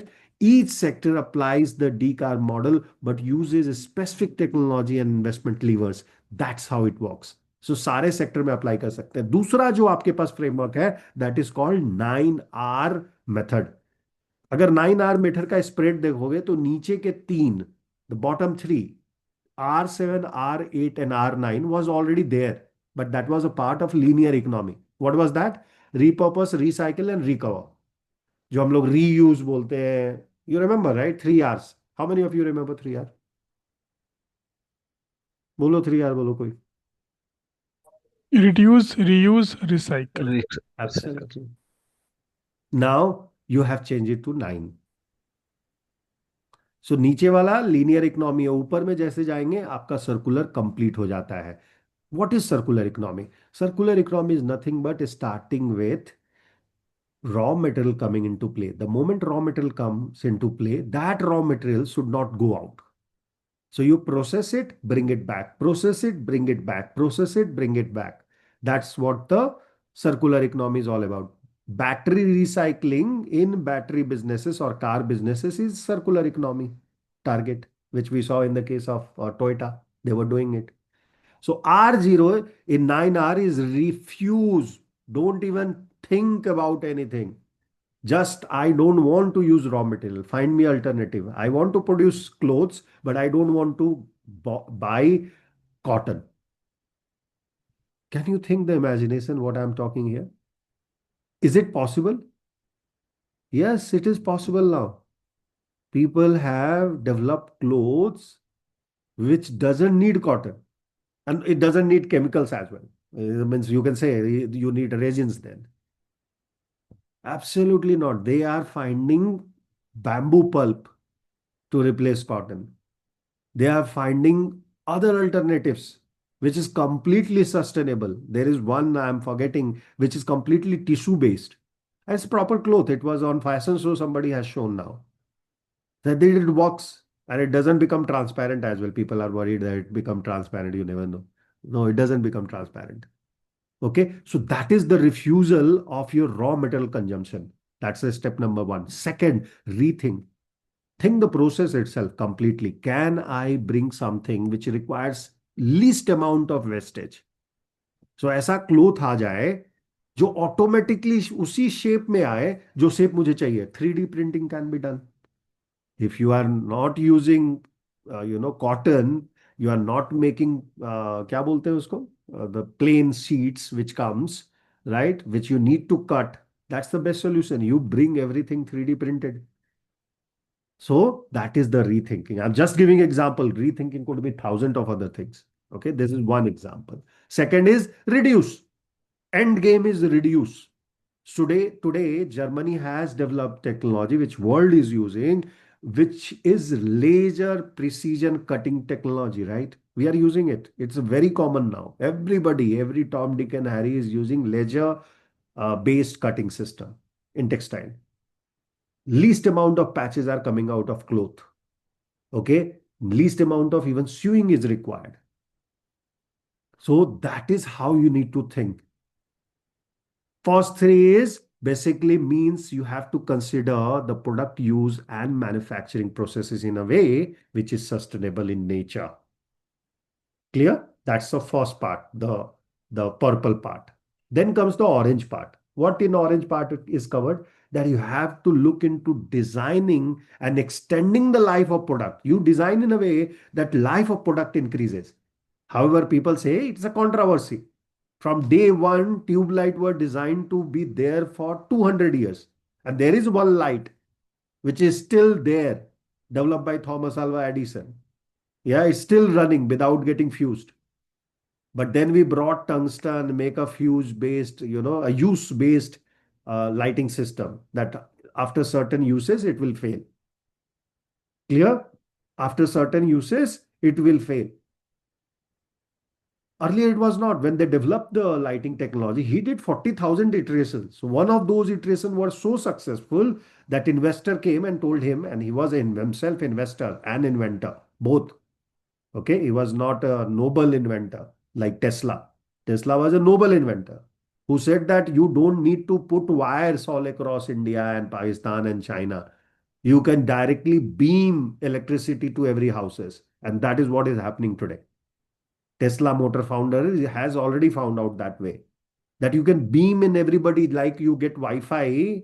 There is a state level Wi-Fi, right? There is a called WiMAX. You know WiMAX technology, right? That आप अपने घर में बैठिए state government आपके city में routers रखेगी और आपको वाईफाई मिलेगा. You don't need to take Wi-Fi. That is called WiMAX technology. Again, that has been, people say it has not been pushed enough.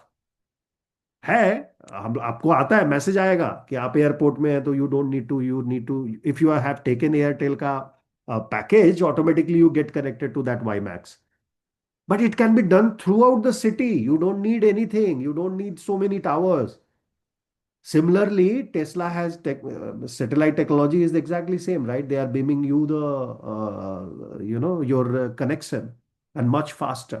That is what you need. Similarly for electricity, that is what we are missing today. The lifespan increases. If I use certain thing less point of time, less amount of time, obviously the life will increase. Right or wrong?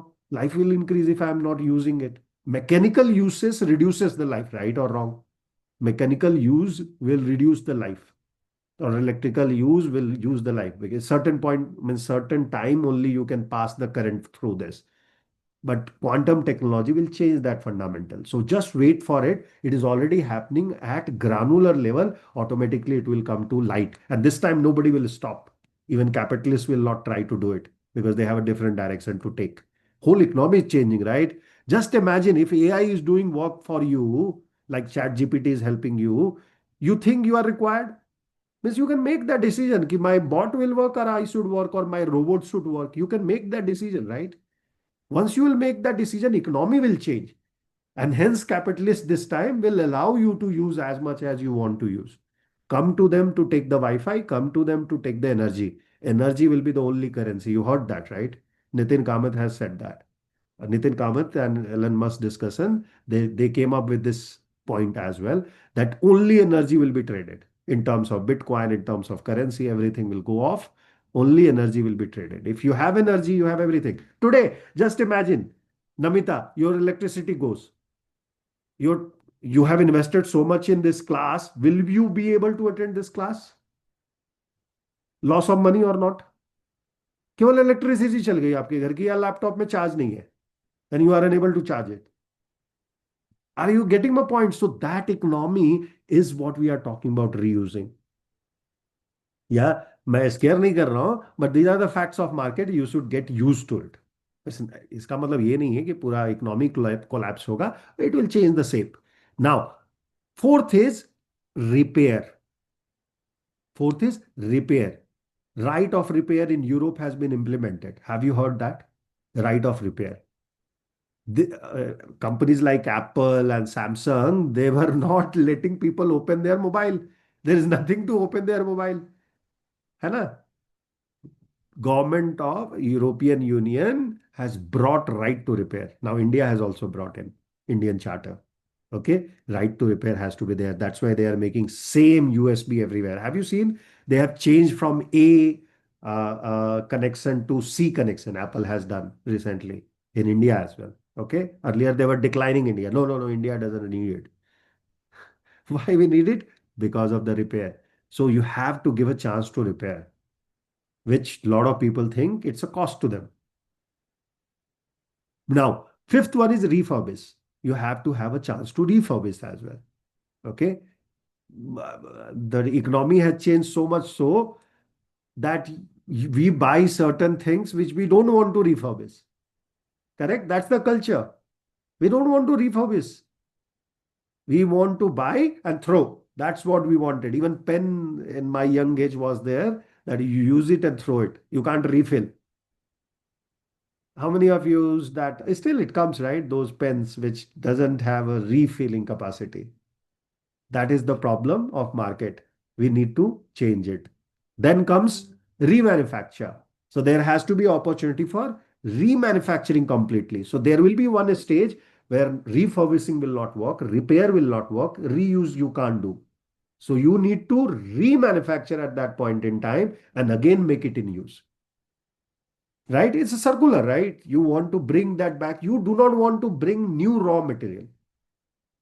You do not want to bring raw material, and it will become essential one point in time when you will not have raw material. Like this country doesn't have raw material, it doesn't have its own food. Nauru doesn't have its own food, they can't grow. Whole country is dug out. Pure, whole city has been dug out. If you look that city, apart from where the houses are, center of the city has only, rocks which are piercing rocks because they have dug all around. So where they will grow their crops? They have to buy everything from Australia, and anything near to that country is 4,000 kilometers away. 4,000 kilometers. Okay, and that too you can't, either you have to get connected through the charter planes or through ships. Cost, again, time, it takes effort, it takes petrol, diesel, cost will be enormous. That is what the problem we need to address with remanufacturing. There has to be chance to remanufacture. Then comes the repurpose. That is R7. R7 is what? Repurpose. So you have used last time, IKEA does that. Who did the IKEA case? Massive amount of repurposing they are doing. They take back all the furniture. They have a program. And by the way, if you know, they have a code and they identify that how old your IKEA tables are or chairs are. They will take that table, convert into chairs. They will take the chairs, they will convert into a stool. They will take back the stool and they will convert into racks. Exactly what I'm telling you, they are doing it. This is their SOP. They created card system, they created barcode system, and they are doing it for last 40 years. They are doing this.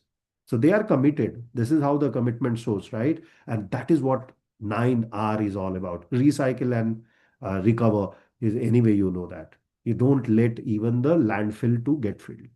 Clear? So these are the two framework. If you apply, you bring decarbonization live. Yeah, you give life to the decarbonization, any organization, wherever you are working.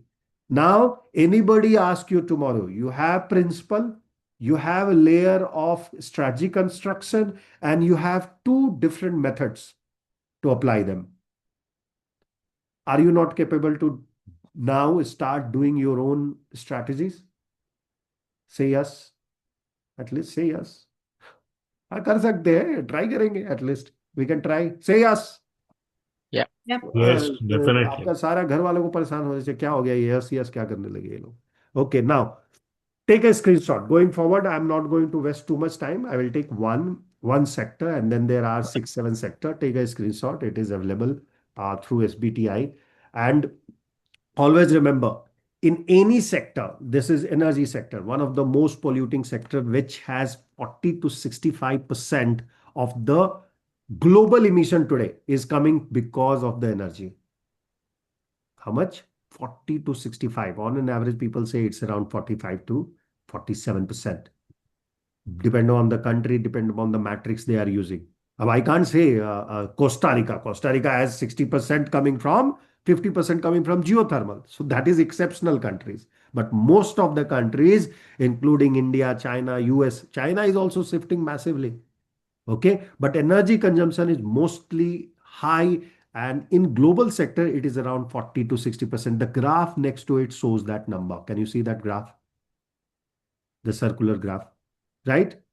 Energy is also where we have the most mature scalable solution available today.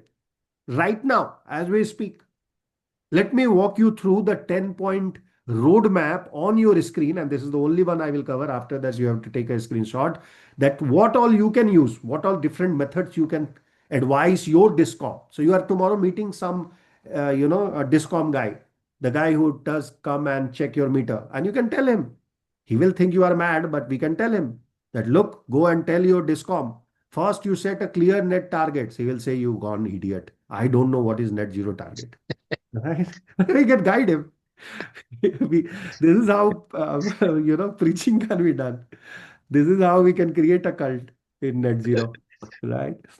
Jokes apart. I just make fun because otherwise it becomes too dry, ladies and gentlemen. I can't bring any fun other than this fun.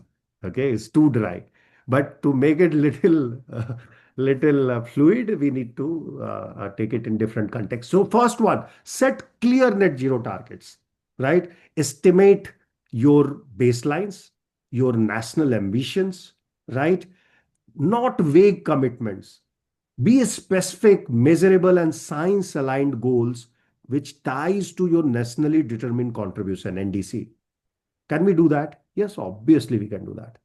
Specifically in energy sector. Why? Because energy is completely linked to your GDP and your national progress. You cannot stop your national progress because you want to shift to green. Clear? So keep clear targets in this sector. Number one. Second, phase out fossil fuel. Your only target here is to phase out the fossil fuel, which every country is trying to do today. This is uncomfortable for energy sector, but very much necessary. Why uncomfortable? Please understand. One thermal power plant. Can you imagine what is the cost of it? Can you imagine what is the cost? Give me a number. कितना लगता है 5 करोड़ 10 करोड़ 20 करोड़ 50 करोड़ 100 करोड़ क्या number आपको लगता है एक thermal power plant imagine any number कि कितना मेगावाट का एक आपका आपने कितना सुना है कितना मेगावाट का थर्मल प्लांट सुना है आज तक मैंने 1.2 का सुना है and 4,200 something CR, including operation. You heard that? You heard that, right? 1.2 megawatt का प्लांट के लिए रमा इज सेइंग 4,200 करोड़ नीरव मोदी क्या पैसे लेके जाएगा वो एक प्लांट में उतना पैसा लगाया है ना अब now you imagine that plant has to be close in next 5 year by 2030 because Indian government want by 2030 50% of the energy should come from renewable energy. अब उसको क्लोज करने का है मतलब क्या क्लोज करने का है 4,200 और कितना जॉब देता है आपको मालूम है कितना जॉब है वहां पे पूरी सिटी बसती थी पहले एनटीपीसी का एक थर्मल पावर प्लांट आता था वो सिटी स्टैब्लिश हो जाती थी how many of you have seen such kind of events in your life and those were vibrant cities या मतलब जिसके फादर मदर अंकल रहते हैं उस सिटी में they know the value of those city that city was running because of that thermal power plant township बोलते हैं उसको टाउनशिप टाउनशिप बोलते हैं उसको टाउनशिप टाउनशिप यस वो स्टील के जैसा है और वो अलग कंप्लीट डायनेमिक वो किसी गांव के आसपास होगा ऐसा नहीं कि वो मेन शहर में रहता है always outside of the city because उसमें से कोल का ऐश निकलता है which disturbs the whole even villages next village gets destroyed वहां का सॉइल का फर्टिलिटी कम हो जाता है वो सब अलग चैलेंज है but those were very important for our society whole city was built around it are you with me so you have to close 4,200 का cost okay that's uncomfortable but that's your second step third step what do you need to do here you need to make sure that this transition which is a part of second one is just transition listen this word very important word there are two new words which has been floated in decarbonization one is just transition and second is resilience first is just transition what is just transition anyone What is that? just transition like just in time mechanism JIT so just transition have you heard just transition anyone Alankrita Rehabilitation of the communities when they are implementing the transition to green. workers need to be protected community need to वो city खत्म नहीं होनी चाहिए इसीलिए आपने सुना होगा कि अडानी एक प्लांट लेके आ रहा था बिहार में why because that city is known for NTPC's plant तो उसका थर्मल पावर प्लांट को रिमूव करने के लिए 1 रुपए की जमीन दी गई अडानी को Again, it's a conflict of interest, but it was required. कोई रेडी नहीं था उस सिटी में जाने के लिए। बिहार में कौन काम करने जाता है उसमें? बिहार वो में वो पीरपैंती डिस्ट्रिक्ट है, पीरपैंती डिस्ट्रिक्ट है, पीरपैंती, कहलगांव और के बगल उसके में। बाजू में कहलगांव है, उसमें ऑलरेडी एनटीपीसी का पावर प्लांट है, थर्मल पावर प्लांट, देखे, since last 40 years. this is called just transition. So this is the price of just transition, which some industrialist is making and enjoying. But will he be taking those employees? Will he be taking those communities which were getting benefited? That's what need to be said. That is just transition. Just transition is not government plan. You have Kahalgaon NTPC plant, you have to have in Pirpati solar power plant, right? But you need to see now this is overlapping. So people who were getting benefited because of Kahalgaon, contractors, laborers, ecosystem, they should also shift to nearby, right? So those places looks very, क्या बात कर रहे हैं sir? Yeah, but very important to learn. अगर आपको मौका मिले तो लोग आपको इस पे टेस्ट करेंगे, वो टेस्ट नहीं करेंगे कि आपको कैलकुलेशन आता है कि नहीं आता है। They will not test you on calculation, they will not test you on calculation, they will test you on do you understand the nuances. And this whole session is all about nuances. That's why I take little bit flexibility and talk to you some fun, because fun you will never forget. Fun is for F, forget is also with F. So if you have learned with the fun, you will never forget. Remember that, okay? And you will see that happening very soon when you will do the assignments. Now, clear? Are you with me? Just transition is that word in the second step. Third step, clear cut. Third step is accelerate the renewable deployment. Accelerate it. We have technology, solar, wind, hydro. You see, hydro, 50% Costa Rica is dependent today. Of course, they are blessed with so much of water and waterfall. So they are enjoying it in form of Hydro. hydro. We have technology even in geothermal. Ladakh, Leh में very big opportunity for geothermal is there. ऊपर में पूरा ice है, नीचे में geothermal बहुत नजदीक है, बट टेक्नोलॉजी हैज टू चल कम रहे फ्रॉम सर, हियर। हाँ, गवर्नमेंट के बहुत सारे प्रोजेक्ट्स चल रहे हैं, स्पेशली मिलिट्रीज के लिए, ये बिल्कुल जियोथर्मल का यूज करके वो हाउसेस बना रहे हैं उनके लिए, जो बिल्कुल। हीटिंग के लिए, हीटिंग की जरूरत वहां पे बहुत थ्रू है। Geothermal they are using. Yes yes. लेकिन अगर Yes, yes. कॉमन पर्पस के लिए चाहिए तो यूएस के पास ये बहुत अच्छे से डेवलप कमर्शियली वाइबल प्रोजेक्ट्स हैं जियोथर्मल में। मैसिव पॉपुलेशन वहाँ जियोथर्मल पे डिपेंडेंट है, स्पेसिफिकली सर्टेन एरियाज, बट वो यूएस सपोर्ट नहीं कर रही है टेक्नोलॉजी ट्रांसफर में। So we are doing for military right now, slowly we will bring it to other people. That is why that guy Wong Chung was very important. That क्या नाम है वो, three idiot में उसका काफी अच्छा नाम था, Oh, राइट? अभी उसका नाम वांग बदल दिया। हाँ, जेल जा सकते हैं हम लोग भी, मालूम नहीं इसलिए सोनम बात नहीं। Wangchuck. Okay, so that is why he's important, because he's bringing alternatives to that. Because technology is not there, so he's bringing natural stuff. He's bringing natural stuff. Now, so red tape, regulatory hurdle, and grid access issues are important, need to be considered and remove these barriers. That's what we need to do. Fourth step, diversify. Okay, don't pull all your eggs into one basket. दादी के जमाने से बात बोलते हैं वो लोग, क्योंकि लोमड़ी आएगी, fox will come and eat away all your eggs. हम लोग तो एक खाते नहीं है, बट ये पंचतंत्र ऑफ फॉरेनर्स का स्टोरी है ना? उसको क्या बोलते हैं, उसका बुक होता है, कुछ बोलते हैं उसको। हम लोग के यहाँ पंचतंत्रा बोलते थे, वो लोग के यहाँ कुछ और है। Aesop's Fable. ए सॉफ्ट, करेक्ट ना बेटा, ये इंग्लिश स्कूल में पढ़ी है ना? वो बहुत इंपॉर्टेंट था। Mix solar, wind, hydro, biomass, even emerging technologies are important here, right? So look into that. Don't go and depend on one, because Spain is very good example here. Note it down. Spain का मैंने बोला था, ये homework था सबको, right? किसको याद है होमवर्क? ये होमवर्क था स्पेन का blackout, Spain blackout. Okay, just find it out, that story, post it in the group. Spain ka blackout because they were heavily dependent on solar, wind. They were not looking into diversification. Same story of Aesop fable. Now, fifth step, grid modernization, right?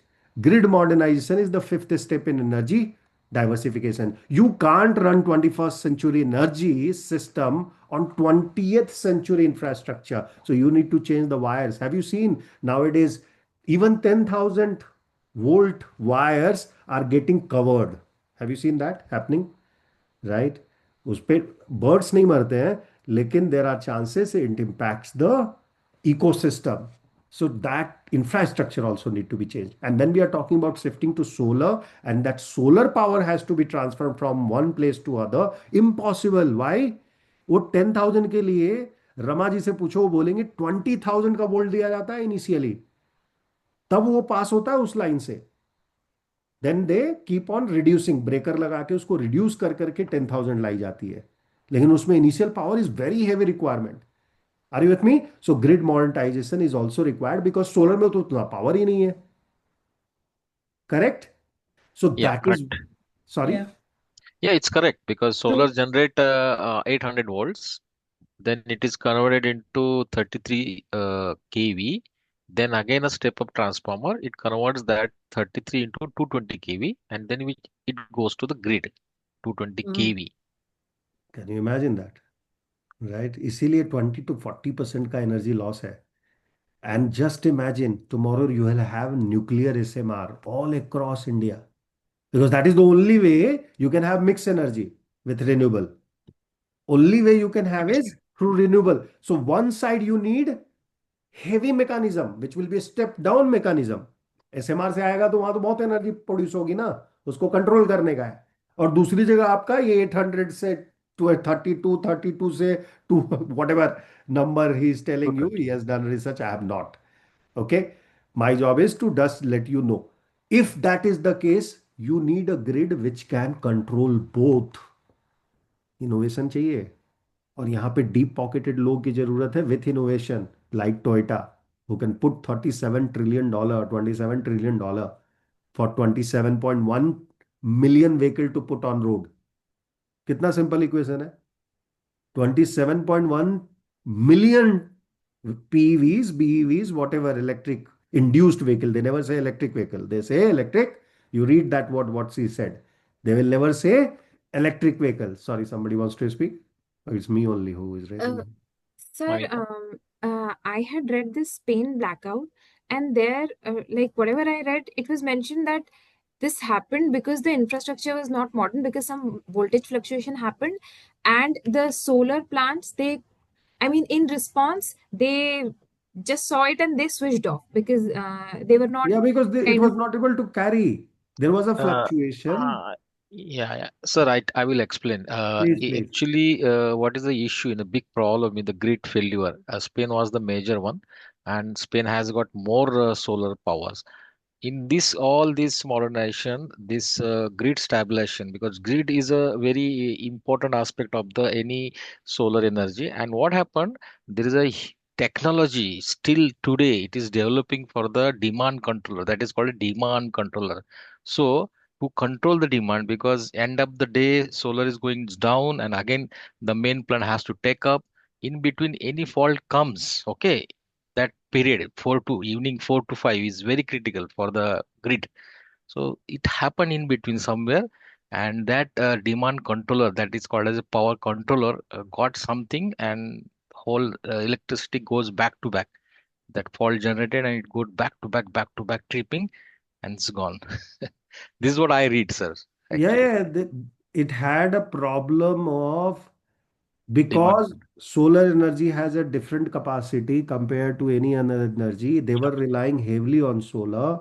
yep. Suddenly, that demand tripping has happened or machine failed, whatever. Actually, there was a tripping. People say there was an attack as well.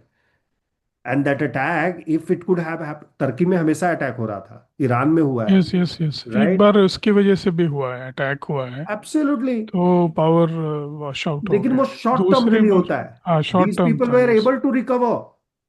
ये second वाले में इनको 7 hours लग गया recovery that में. Is why Morocco it और became France वगैरह उनको हेल्प किया through grid. through look getting back yes that grid. Imagine people in current world not having electricity, government हटा देगी यस पब्लिक. नेपाल यस में यस. तो government को दौड़ा दौड़ा के पीटा है इन लोगों ने, नदी में डुबा डुबा के मारा है, किसी को जलाया है, किसी को सो डुबाया है. जो अभी आप बोल रहे थे ना, जस्ट ट्रांजिशन एंड रेजिलियंस, तो इनका भी ग्रिड रेजिलियंस का ही इज अ प्रॉब्लम था. Word. That was the issue. इसीलिए इट इज इन कॉल्ड. दोनों वर्ड को मैंने इनको दे दिया. अब इनको मेहनत करने दीजिए, सब हम ही करेंगे, यस इनको करने दीजिए अभी. ठीक है. Yes. So take a screenshot, ladies and gentlemen. We are moving ahead with two manufacturing sector roadmap. Manufacturing is also very important. This is where the things get technical because we are not just talking about energy use here. We are talking about chemical processes. Energy की बात नहीं हो रही है यहाँ पे chemical processes है, right? Heat intensive operations है, heat transformations है. वो मैकेनिकल इंजीनियर जिसने किया उसको मालूम है ये सब चीज, राइट? वो लोग करते हैं, करेक्ट. मैन्युफैक्चरिंग emission कम from two main sources. One is energy, so इसमें भी एनर्जी का बहुत बड़ा पार्ट है. And second is chemical reaction. Both are important to be understood and hence whatever mitigation you will do, you will be targeting these two area. Clear? Think cement here, steel, chemical, these all are carbon intensive by nature. Okay? And you have to understand, you have to break down into different strategy. Number one here is energy efficient technology. Any manufacturing company today, they starts with BEE certification. कितने लोगों को सुना है? Mandatory है, certain size है तो be Yes, certification sir. कराना है. Bureau of हाँ, Energy Bureau of Efficiency Energy certified. Efficiency something. And they तो have that star rating, especially star for rating है, appliances. हाँ, बिल्कुल. 1 star, 2 star, 3 star, 5 star so is पहला the highest. Step वही है. That Yes, is the yes. पहला step. उसको lightly ना लीजिए, पैसे दे के मत कराइए सर्टिफिकेशन, कोई फायदा नहीं है. बहुत सारे बैठे हुए हैं पैसे लेके कर रहे अभी हैं. तो that entity controls a lot of things. In CCTS का पॉलिसी वो ही कर रहे हैं ना. उसी के पास है, करेक्ट. उन लोग के पास है, वो वेरीफाई करने के लिए वही लोग हैं. इसलिए उसका भी एक certificate, Abdul Amjad ji, is a good certificate. B का एक certificate is very good certificate. आता है सब, लेकिन वो सर्टिफिकेट जरूरी है और उसका प्रोसेस है. वो 3 घंटा उधर बैठना पड़ता है. सुबह में जाइए हेलो सर, शाम में जाइए हेलो सर, फिर सर्टिफिकेट आपको दे देगा. You R be certified. काम कुछ नहीं है, काम है बल्ब बदल लो. बल्ब बदल लो, कहाँ बल्ब लगाना है वो सीख लो. That's it, which is HSC work Actually, actually, if you ask me. It is HSC work. HSC में और करते क्या है? यही है ना, कि कहाँ पे actually, sir, उन लोगों को actually to be frank ना, इंडिया में गवर्नमेंट ऑफिसेज में वर्कलोड बहुत रहता है. इसलिए वो That is the करते हैं. नहीं, problem. आप That is भी the they. problem. I know you are I protective know. About it, but the truth is they are too much of work and too नहीं, many. Bureau of energy efficiency से हम लोग भी associated थे. Like ये energy manager, energy auditor का जो exam है वो हम लोग एनपीसी में कंडक्ट कराते थे. यानी पेपर अच्छा, भी हम ही लोग बनाना, एग्जाम भी कंडक्ट तो आप कराना, सर्टिफाइड रिजल्ट्स हो भी कि नहीं देना. हो ये बताओ पहले. Yes sir, yes sir. अच्छा, you are a certified one. Okay. Yes, yes. Certified energy manager, energy auditor. अच्छा, तो ठीक है. तब इस तो वजह आपको से यूज है किया वो. जा सकता. आप अभी भी सर्टिफिकेट लिख सकते हो.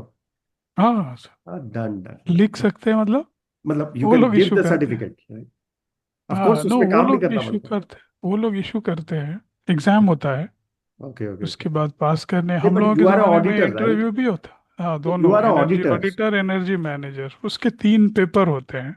ओके ओके ओके तो उसमें एक ओपन बुक होता है. ओके. टोटल 4 पेपर होंगे. अगर आप एनर्जी मैनेजर का देंगे तो you have to give 3 papers. अगर ऑडिटर का देंगे तो you have to appear in 4 papers. Last वाला सबसे टफ होता है ऑडिटर में. वो 2 आवर्स का होता है, ओपन बुक होता है.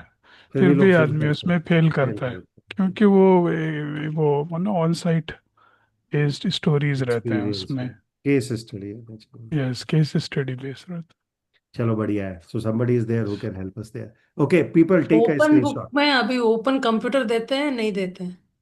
है.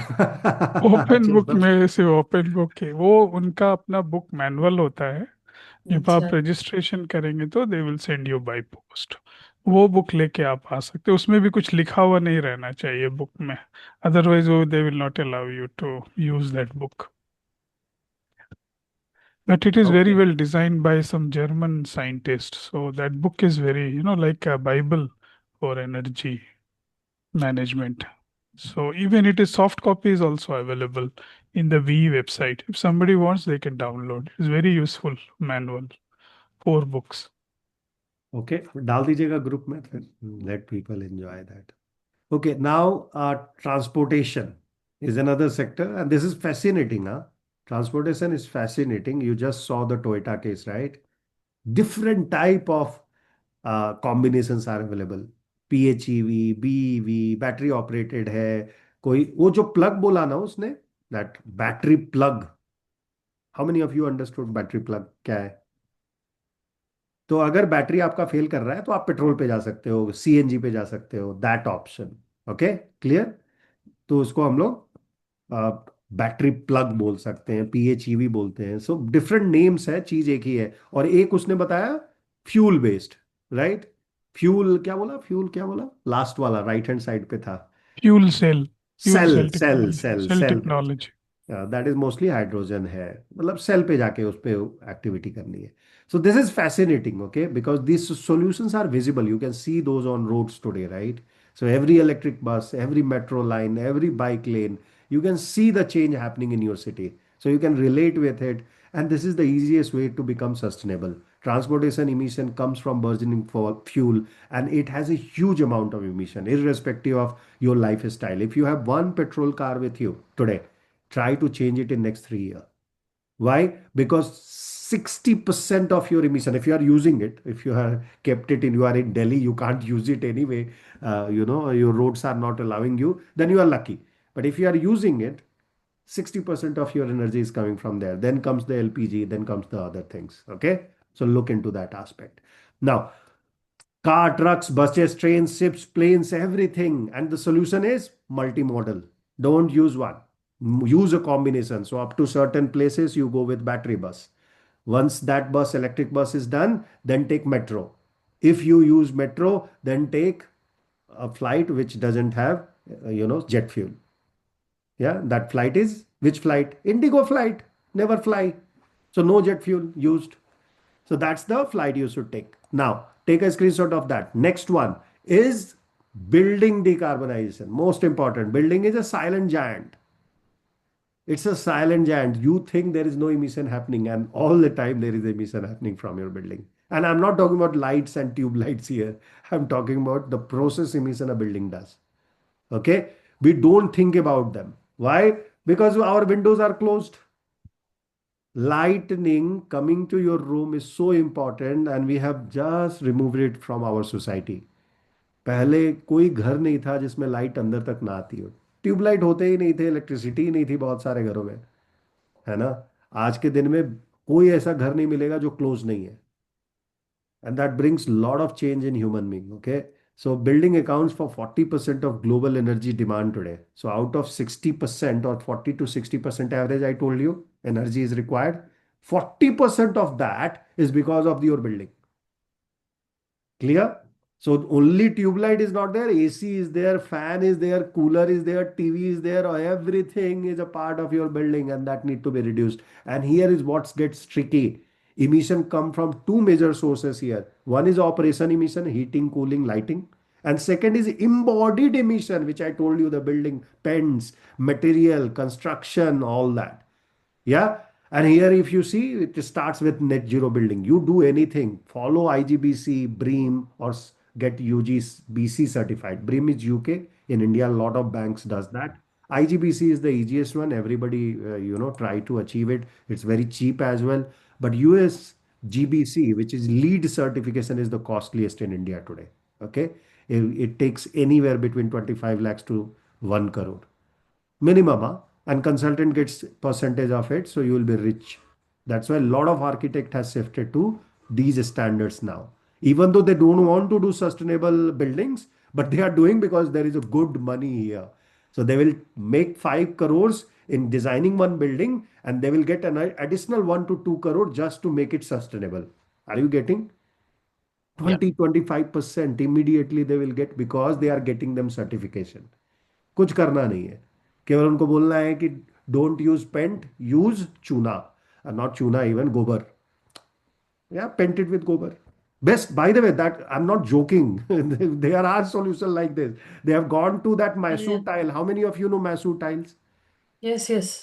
Yeah, very famous right now, huge in demand, because that soil has those property, Rama, very good properties, and that Which ventilates your building automatically. All commercial building, there are some architect, they came in Shark Tank as well. One guy came, he has developed that facade. You have normal facade, which is glass. You should never use it. Okay, so they are doing that now.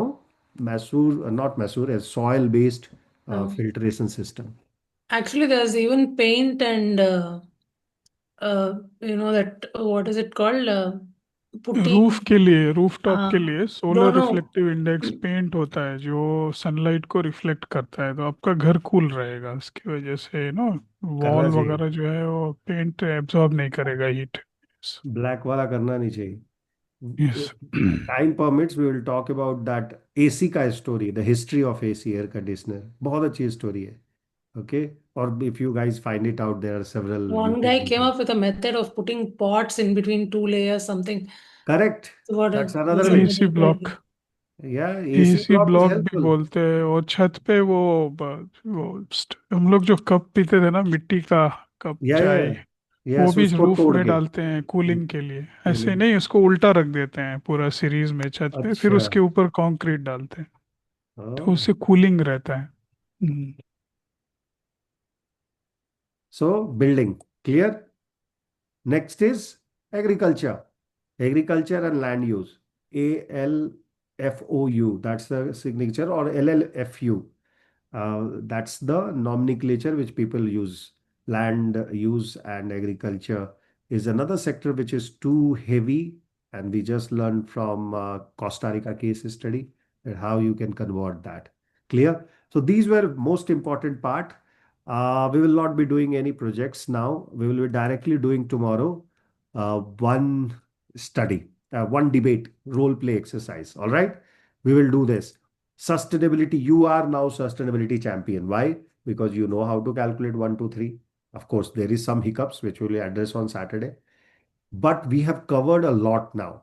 Trust me, we covered energy, we covered manufacturing, we covered transportation, building, agriculture, each with detailed roadmap. Now it's your turn to apply this knowledge and debate with your counterparty. Okay? There will be for and there will be against. What is the activity? Uh, First of all, now we don't have time for that even. So what we will do directly the role play exercise, which is on the right hand side. Okay. Right hand side is the role play exercise. What is required here? We'll select one topic. Any topic, anyone? Or shall we go with Vanantara? Sir वो data Vanantara. Centre आजकल बहुत burning है, data centre का ले Data सकते center. हैं। Okay, we can yes take that sir. as well. ऐसे like are Indian IT and tech companies truly green, या फिर डाटा सेंटर के लिए data centre and AI, And data center you can take, it's data centre this green opportunity और hidden energy oblique water guzzlers, ऐसा करके कुछ data centre के लिए। कर सकते हैं, डेफिनेटली कर सकते हैं, बट टू टेक्निकल हो जाएगा तो वो कुछ। वनांतरा में क्या रहेगा, what will be वनांतरा में the सिंपल है, is it a facade? Branding और is the brand, branding brand facade, image, branding facade. और correct. does it has real values? I yes. know it is one sided. Most of the people will feel that it is branding facade, but people can pick the other side and say that no, it is real stuff. And there are a lot of news it about it. is, If yeah, you do yeah. research, you'll find a lot of things which is for Vanantara. Why उसको देखिए, hotel से भी जोड़ दिया है, hotel spa, hotel और है, उसका ब्रांडिंग बर्ड कर रहा है, sanctuary, bird. Yes yes. Bird sanctuary है. They are putting those animals which are likely to be extinct, right? Yes yes. So See, there are the a lot only of way Reliance can become industries, petrochemical can become carbon neutral is by by developing forest land, right? Vanantara. So there are a lot of for as well. So I believe in one thing, if it is controversial, सबकी energy automatically high हो जाती है, सब अपने आप को relate करते हैं. थोड़ा सा ड्राई रहेगा तो एंड थोड़ा टेक्निकल रहेगा, this one will become technical and nobody is there from IT industry. तो तो बट एक्चुअली ये it's a AI level play. AI, No, we are there. Sir AI and sustainability is also very हाँ. Hot topic, because अभी क्या है, AI सारे models available है. If one question I ask AI, there is a calculation कि कितना water use हो रहा है, कितना ठीक है, इलेक्ट्रिसिटी डन यूज है हो फिर. रही डेटा सेंटर, अब AI, you want to do AI? है. AI yes data sir. Center and same AI. है. Data data center center. And AI कर दो ना, दोनों का हाँ, सेम हाँ ही वही है रिजल्ट है. सर, डेटा डेटा सेम है. Center center and and AI. AI, this green opportunity और हिडन एनर्जी और water guzzlers like this. Yes AI and data center, is it a green yes. opportunity, or और can you write and post it in the group? Yes yes, I will post it. Just yes post it, put AI as well. Good point there. Yes sir. AI yes, सबको AI energy भी दे है। देगा. I agree. Yes Level yes data center होगा तो of course Rama will be active. She is saying that she has worked in yes it. Yes. but everybody will get active then. Done. So that's your role play. Now, there will be four roles to be taken. Four roles to be taken. One is policy maker. So you will become IAS officer, Niti Aayog ke chairman, whatever you want to become. You choose your own designation. You act like one. So you say that I am the head of Niti Aayog. And I have decided that whole India should today, Microsoft has committed 35 billion dollars to be invested in next 4 years. Amazon, huh? No, no. Microsoft or Amazon? Who came today? Amazon, Amazon, Amazon, right? Amazon, Amazon. Amazon has committed earlier 15, now additional 20. So 35 is Amazon. And then you have Microsoft, who announced just one day before. They wanted to do, I think, 15 or 25 billion dollar.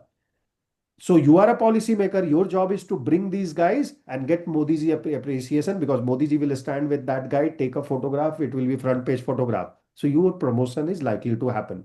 You are that guy. You are also thinking about economy, not only about Modi, also about economy, jobs, because these guys will bring, even though data center doesn't require a lot of people, but it required one guy, right? In one building, one guy will be there, security, one guy will be standing in front of heating, cooling, whatever is happening. So two people definitely required. So every 10 trillion dollar invested, maybe two people are required. Think Other people will be bought. I'm joking, huh? data center or AI hugely people intensive also, as Okay, much as then talk. resource Very intensive. good. So somebody will अभी शुरू हो counteract गया it. He will say it शुरू will हो be गया very good. See, debate is started. Even the role is not been taken. Okay. So who wants to become that policy maker? Ramaji, you become, because you have the answer as well, right? I think that will be good. No, Yeah. मैं तो Trump बनना चाहती थी. मैं तो Trump ही समझ लेना अपने आप को, बोलना कि इंडिया को ये चाहिए ही चाहिए, डेटा सेंटर तो चाहिए ही चाहिए, ये नहीं लोगे तो मैं नहीं, तुम्हारा डेटा वोट नहीं। सेंटर चाहिए, लेकिन उसके लिए मैं कुछ कार्बन न्यूट्रलिटी नहीं करूंगा. वो आप सोचो, अब वो आपका है। कल आप आना पॉलिसी मेकर बन के और उधर अपना डिफेंड करना पोजीशन को। That is one people, two people can take maximum. Two people will take becoming CEO of either Microsoft, AWS, any company who is going to deploy big data center in India or across world, whose job is to shift, diversify, bring new businesses. And new business is what? Either Bitcoin or this coin, stable coin, whichever coin you choose, it will be on data center only. So that guy will defend his case. Why world needs data center or AI, why people should shift to AI. So those will be two people who are taking those two positions. See, this is why everyday class you should come.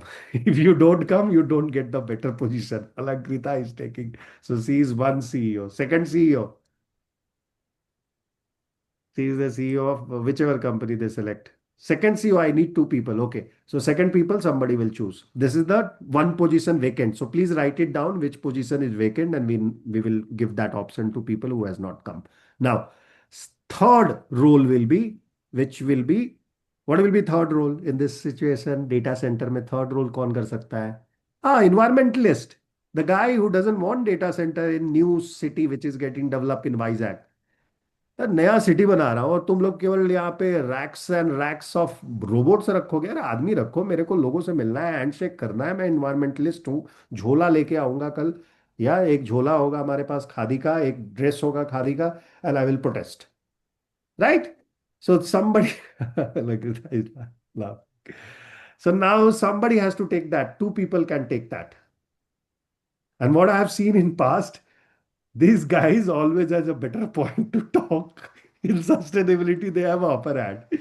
So I want weak people to take this. Whoever thinking that they don't know anything, Abhishek, Tejas, photo बंद करने से नहीं चलेगा. Photo on करो, video. Okay. Take one of it, you guys should take. One you can take. Who is going to take? Environmentalist.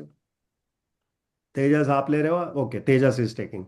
Tejas, you are environmentalist. You have to defend. You are where you are from? Hyderabad? Tejas, or you are joining from Tejas is Mumbai from Mumbai Kalyan, Mumbai. कल्याण कर? Okay okay okay. तो मुंबई में भी तो बहुत data centre आ रहा है, हाँ yes तो डिफेंड करो आप कि नहीं, नहीं चाहिए हमको डेटा सेंटर, पेड़ कट रहे हैं उसकी वजह से। वो कौन सा एक पॉलिटिशियन से लड़ाई करके ये लोग बैठे थे, कोई पॉलिटिशियन, एक पुणे में भी हुआ है, सुन रहा हूँ एक एपिसोड, किसी ने जमीन 300 रुपए की खरीद ली है, पांच यस हजार करोड़ की। वो जेल गई ना, वो लेडी जेल गई है, I believe she has been caught, lady has been caught. Son तो कभी, वो सन और फादर वो नहीं जाएंगे, यस। वो कभी नहीं जाते हैं। वो जाके आईएएस को पीट के आया, मतलब गाली दे के आया, तेरे को अभी मार, और वो भी लेडी आईएएस को, हाँ। वो गाली दिया था खेत में। So anyway, those are political people. Now, coming back to second, who is taking the second person? Who is the second person who is going to take this environmentalist? अच्छा, उसको भी ओपन रखना है, तो लास्ट ही है अब, ये last है, दिस इज द हाँ, last role. Okay, three role is already taken, the last role.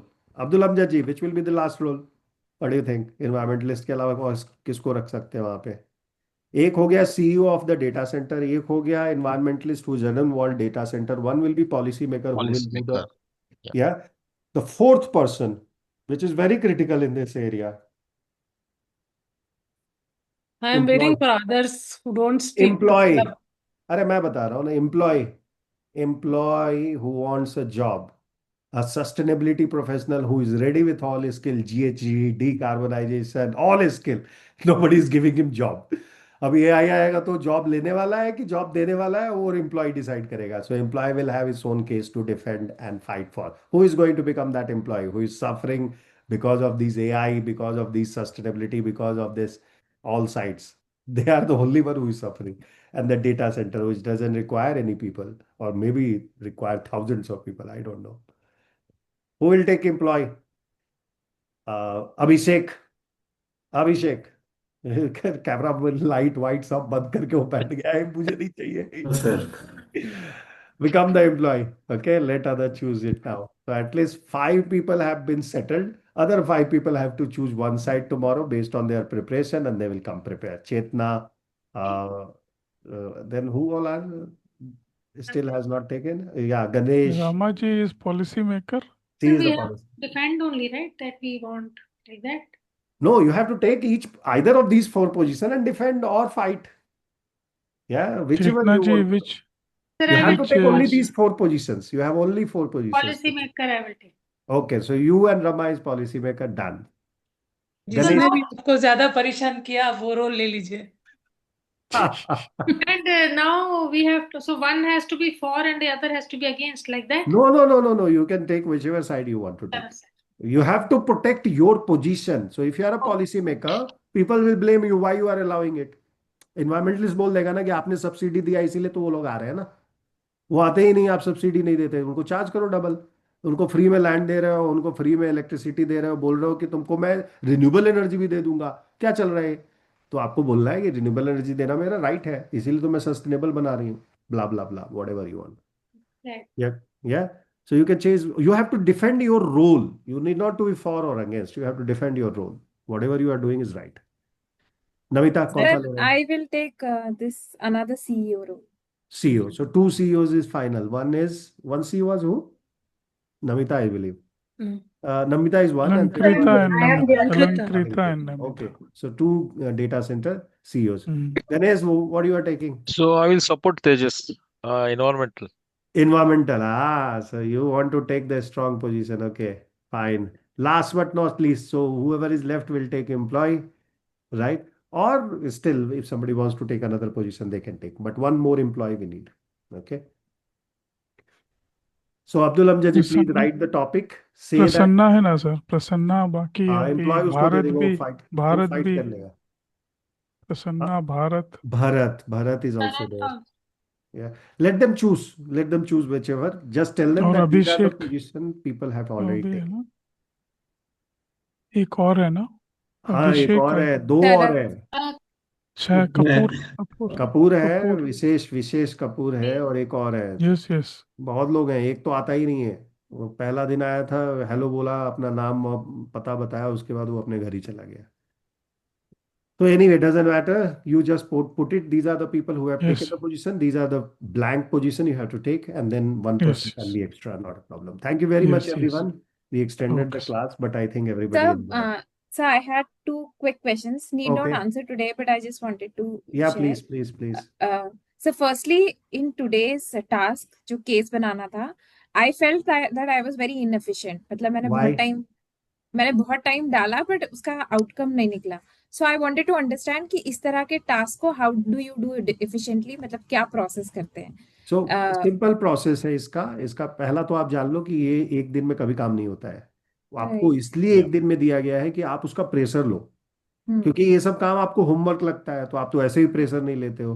तो इसलिए इसको छोटे पीरियड में कराया जाता है कि प्रेशर लो। तो आपको समझ में आता है कि इनफिशियंट हो आप, आपको समझ में आता है बिना चैट जीपीटी का लाइफ नहीं है, आपको समझ में आता है उसके बाद भी इफिशियंसी नहीं आ रही है ना। लेकिन इसका राइट प्रोसेस है कि आपको हमेशा रिसर्च से स्टार्ट करना है। You have to invest lot of time in research. के पहले भी प्लानिंग करनी है, जो आप पूछ रहे हो क्या करना क्या है, तो प्लानिंग करनी है। प्लानिंग में क्या करना है कि क्या क्या इसके मूविंग पार्ट्स हैं जो मेरे को कैप्चर करने हैं। फॉर कौन सा असाइनमेंट आपने करा? आइकिया। आइकिया करा, तो आइकिया का कहाँ से चालू करना is a plan, step of planning. कि मैं क्या क्या डेटा निकालूंगी रिसर्च के लिए, कहाँ कहाँ जाना है मुझे। तो उसके वेबसाइट पे जाना है, डिफरेंट रिपोर्ट्स निकालने हैं। अभी आपने केवल वेबसाइट पे गए होंगे, उसका फाइनेंशियल या सस्टेनेबिलिटी रिपोर्ट निकाला होगा, चैट जीपीटी में upload. I am telling you this is what everybody does. या We या know that, but that is also a skill.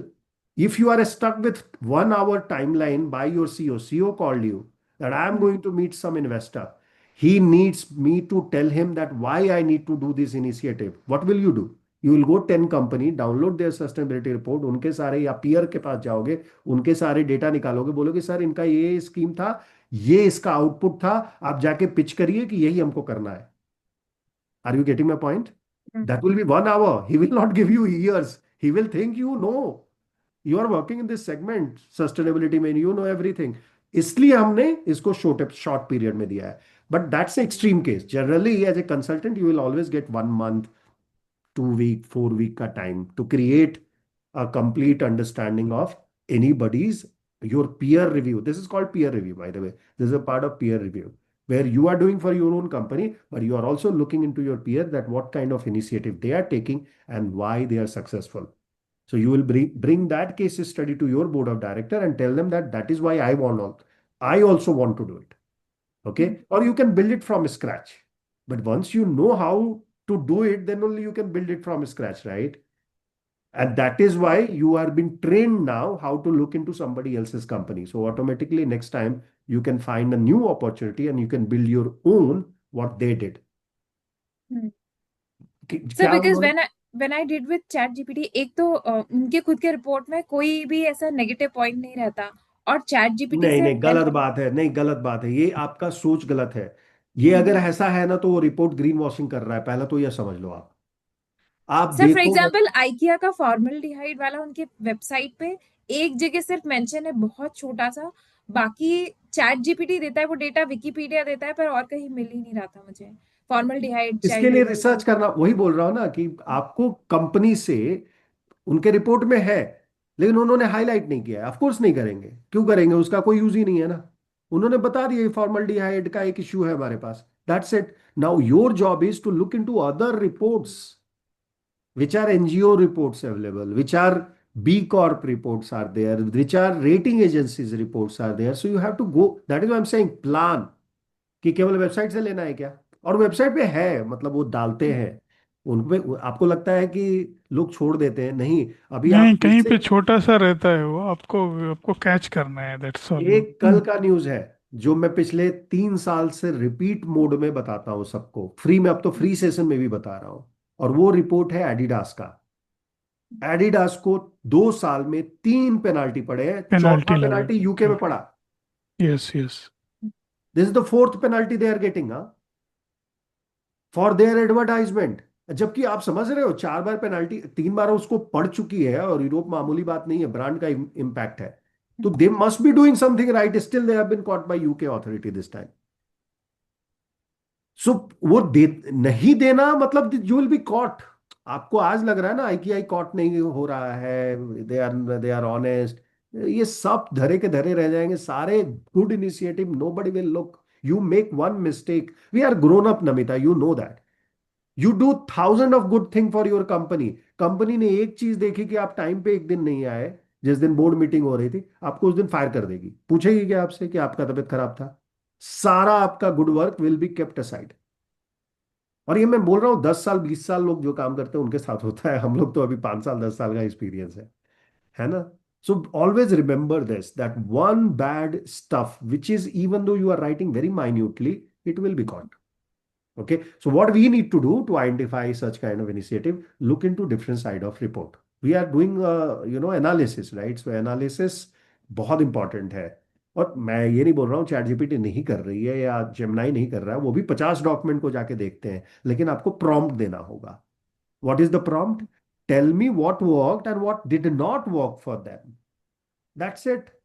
And that you will learn by such kind of things, that sir उसके document में नहीं है तो chat GPT क्या analysis करेगा? तो आप उसको बोलो चैट जीपीटी को कि find out the minutely written stuff. जब हम लोग सैटरडे को बैठेंगे ना सॉफ्ट स्किल में, जो 1 घंटे 1.5 घंटे का हमारा डिस्कशन है, वो इसी बात पे होगा कि कैसे यूज करना है ChatGPT for our career progression, कैसे यूज करना है so that you use the maximum out of it. The prompting techniques वगैरह बहुत लोगों को आता है, फिर भी हम लोग एक बार रिवीजन कर लेंगे और उसका एक सिस्टम बना लेंगे, है ना। जो उर्दू में सर एक कहावत है, उम्र भर आईने को साफ करते रहे, जब पता और चला चेहरे पे धूल था, ऐसा करके। बिल्कुल यही है लाइफ, लाइफ ही ये है। ये लोगों को लगता है कि सही ये सही। लोग मस्ती के लिए करते हैं शायरी, लेकिन फलसफा छुपा हुआ है, जिसको समझ में आता है उसको मालूम है। तो sometimes soft skill comes from such kind of ventures as well. कितने लोग यहाँ पे आर्ट्स में इंटरेस्टेड है? कोई पेंटिंग करता है? पेंटिंग, पोएट्री जैसे ये करते हैं, ये तो शायरी भी करते हैं। मैं सिंगिंग करता हूँ सर। Oh nice. वो यस तो यस यस। एक्सट्रीम है, मतलब सिंगिंग गिटार बजाना ये आई सब या extreme I started just means पहले से था। मैं माय फादर वाज इन 1968। वो एक बैंड था पुणे में, है। उसमें अच्छा। ट्रम्पेट बजाते थे। हाँ, he migrated from Mangalore. We oh. Are from Mangalore basically. Oh nice. So he migrate from Mangalore to Pune and Darbar bass band में वो ट्रम्पेट चलाते थे। तभी से थोड़ी म्यूजिक से अटैचमेंट हुई हमारी। क्या बात है, क्या बात है। और इंडिया में ट्रम्पेट बजाना professionally in that time was totally rare, या यस है यस। ना। तो सर अब हम लोग, दो इवेंट पेंडिंग हो गया, एक चेतना जी का योगा क्लास और एक गणेश हाँ जी का अरे ये वीक सिंगिंग में कर रहे हैं योगा, हम लोग कर सिंगिंग रहे हैं। क्लास। दो क्लास पेंडिंग हो गया है बस। हाँ। तो सिंगिंग में क्या करते हैं? बॉलीवुड करते हैं कि कोई नहीं, yes specific music? Actually sir अभी तो मैं रियाज करता हूँ। मेरे गुरु है Shubhangi Kedar. She oh. Is Marathi singing करते हैं वो लोग। अच्छा। फेसबुक पे काफी फेमस है। She is my guru. तो oh. I spend 1 hour weekly and really really it riyaz give करते मी। हैं आप? हाँ, उसके बाद मेरा काफी थोड़ा सा है ना, कुछ इश्यू थे, रिजॉल्व हो या गए। मेंटल पीस जो यस म्यूजिक में सर। है वो कहीं नहीं है, कोई भी यस म्यूजिक, यस मतलब yes yes. High pitch. Particularly sitar and flute, that no sound that is is तो very. कामिंग म्यूजिक है, वो तो अदर योगा ही है वो योगा है। बहुत बढ़िया। नहीं, नाइस। ऐसा म्यूजिक बोलेगा तो मैं मोहम्मद रफी किशोर कुमार के गाने गा लेता सुनते हैं? अच्छा गा लेते हैं? अरे तब क्या, तब तो हो गया। कभी Alvida Naa Kehna, last day will hear from you. हूँ। अलविदा दैट्स तो बहुत दैट्स ही द सॉन्ग ऑफ लेटेस्ट है। Departing, right? कभी अलविदा ना कहना हर एक में चलेगा। तो वही सॉन्ग आपका वो ड्यू है, हम लोग लास्ट क्लास में आपसे सुनेंगे। Please bring all the instrument and sing it with us not for us, with us. Okay, we will okay also okay. Try. मैं तो श्योर इतना अच्छा श्योर। गाता हूँ कि गधे आते हैं। So we will have talents, right? Okay, so anybody else who has some fine art stuff with them? कोई करता है पेंटिंग, सर भरतनाट्यम? आई पिछले बैच थिंक में एक थी मेरे पास, प्रोफेशनल भरतनाट्यम है। She I will introduce you guys, she goes to Netherland Geetanjali. जाती है, विदेश जाती है। गीतांजलि। यस, हाँ, इंडिया इंडिया में में भी भी वो कोई बड़ा क्लासिकल डांस फंक्शन, का मोदी प्रोग्राम होता सब है। बुलाते हैं उसको। Yes yes. She is based अभी out of recently Bangalore. Sir वो वहाँ मुंबई गई थी, वो अंबानी का हॉल है ना, वो बहुत हाँ, फेमस वो सब जगह जाती, ऑडिटोरियम मतलब उसमें। Yes yes, came to my Bangalore office. में भी अक्सर करती रहती। उसका हम लोगों को पोर्टफोलियो है। शेयर करती रहती है हम्म, पोर्टफोलियो, और कभी कभी शॉर्ट वीडियोस। इवन उसका, सी सिंग्स गजल ऑल्सो। या One time she I is multi asked, "Do you talented. understand the meanings of that? No, that words." So she says कि some words I understand because her And she's father or Keralite. mother, She's yes, from Keralite, huh? Kerala. Mother is, I think, classical Yeah, she dancer was a teacher, classical. and father is a music teacher. That's why. Yeah, she has Yes, that yes, legacy. And yes. she has a problem with her back. Yeah, And back because pain of also. that, she's dancing. Can you She's believe that? dancing. Yes, She's yes. saying, if I will not dance, it tilts That more. pain will, yeah, there. Can you Yes. believe that? It's completely counterintuitive. I was surprised that people say they will become tilted if they, dance too much. You know, कमर ये हो जाएगी. But she is doing because doctor has prescribed it. And she is one of the most best talent. And matlab, of course, we will call her in our event as well. She was Who is supposed she? to come. Who is she, sir? Anjali करके है Okay. Gitanjali. Geetanjali Gitanjali. She was in our गीति बोलते previous हैं. cohort Okay. program. Okay. She is dedicated to sustainability. मतलब you won't believe.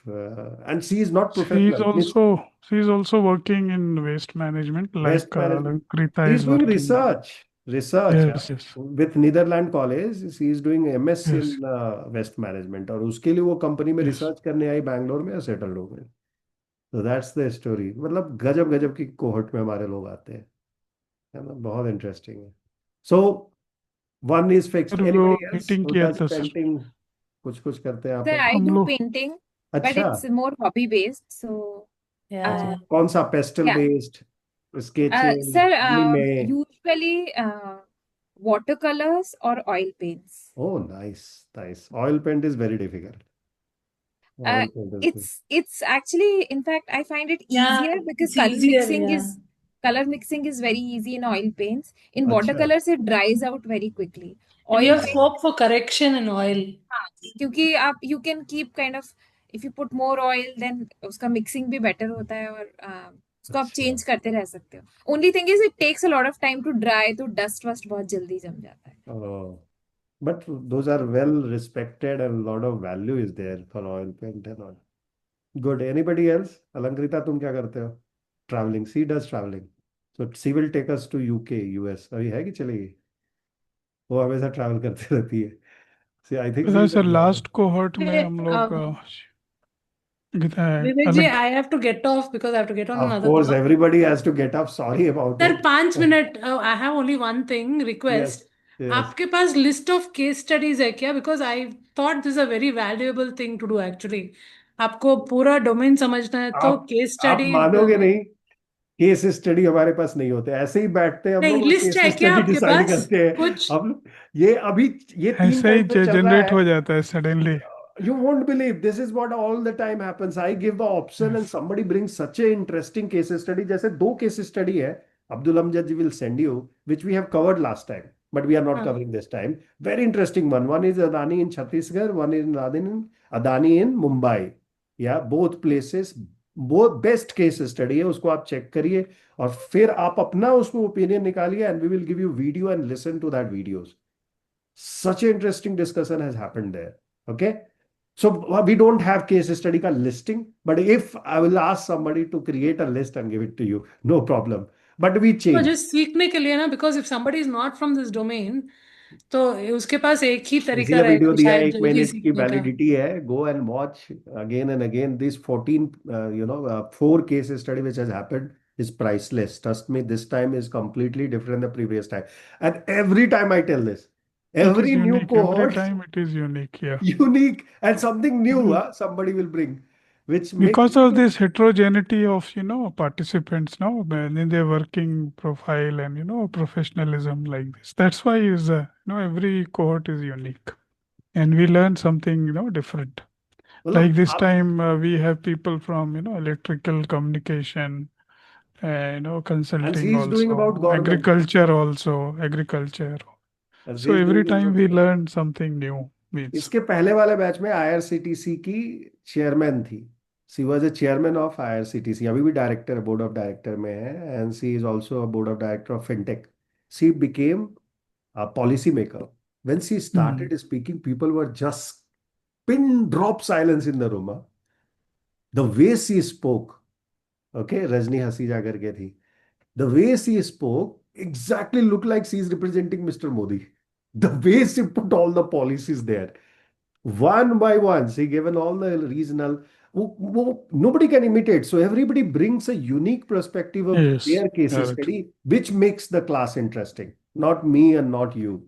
Okay, that their perspective, like you brought your perspective, looking into all 9 different Yes, intervention, was unique.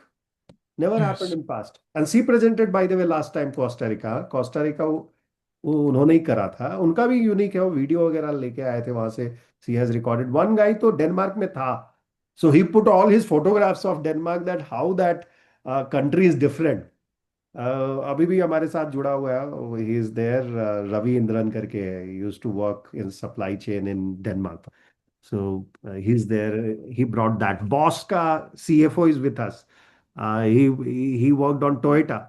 So his perspective, you can imagine, right? Person who is in that industry and bringing Yeah. 20 years, 25 years of experience, that to being a leadership role becomes very interesting. And we keep those videos, by the way, it's all there on our YouTube.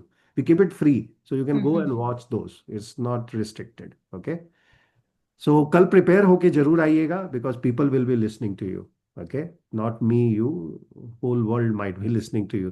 So bring your case, which is much more interesting than beyond newspapers. Thank you very much. Good night. Take care. Bye bye. Thank you, everybody. You, good night. Good night. Thank you.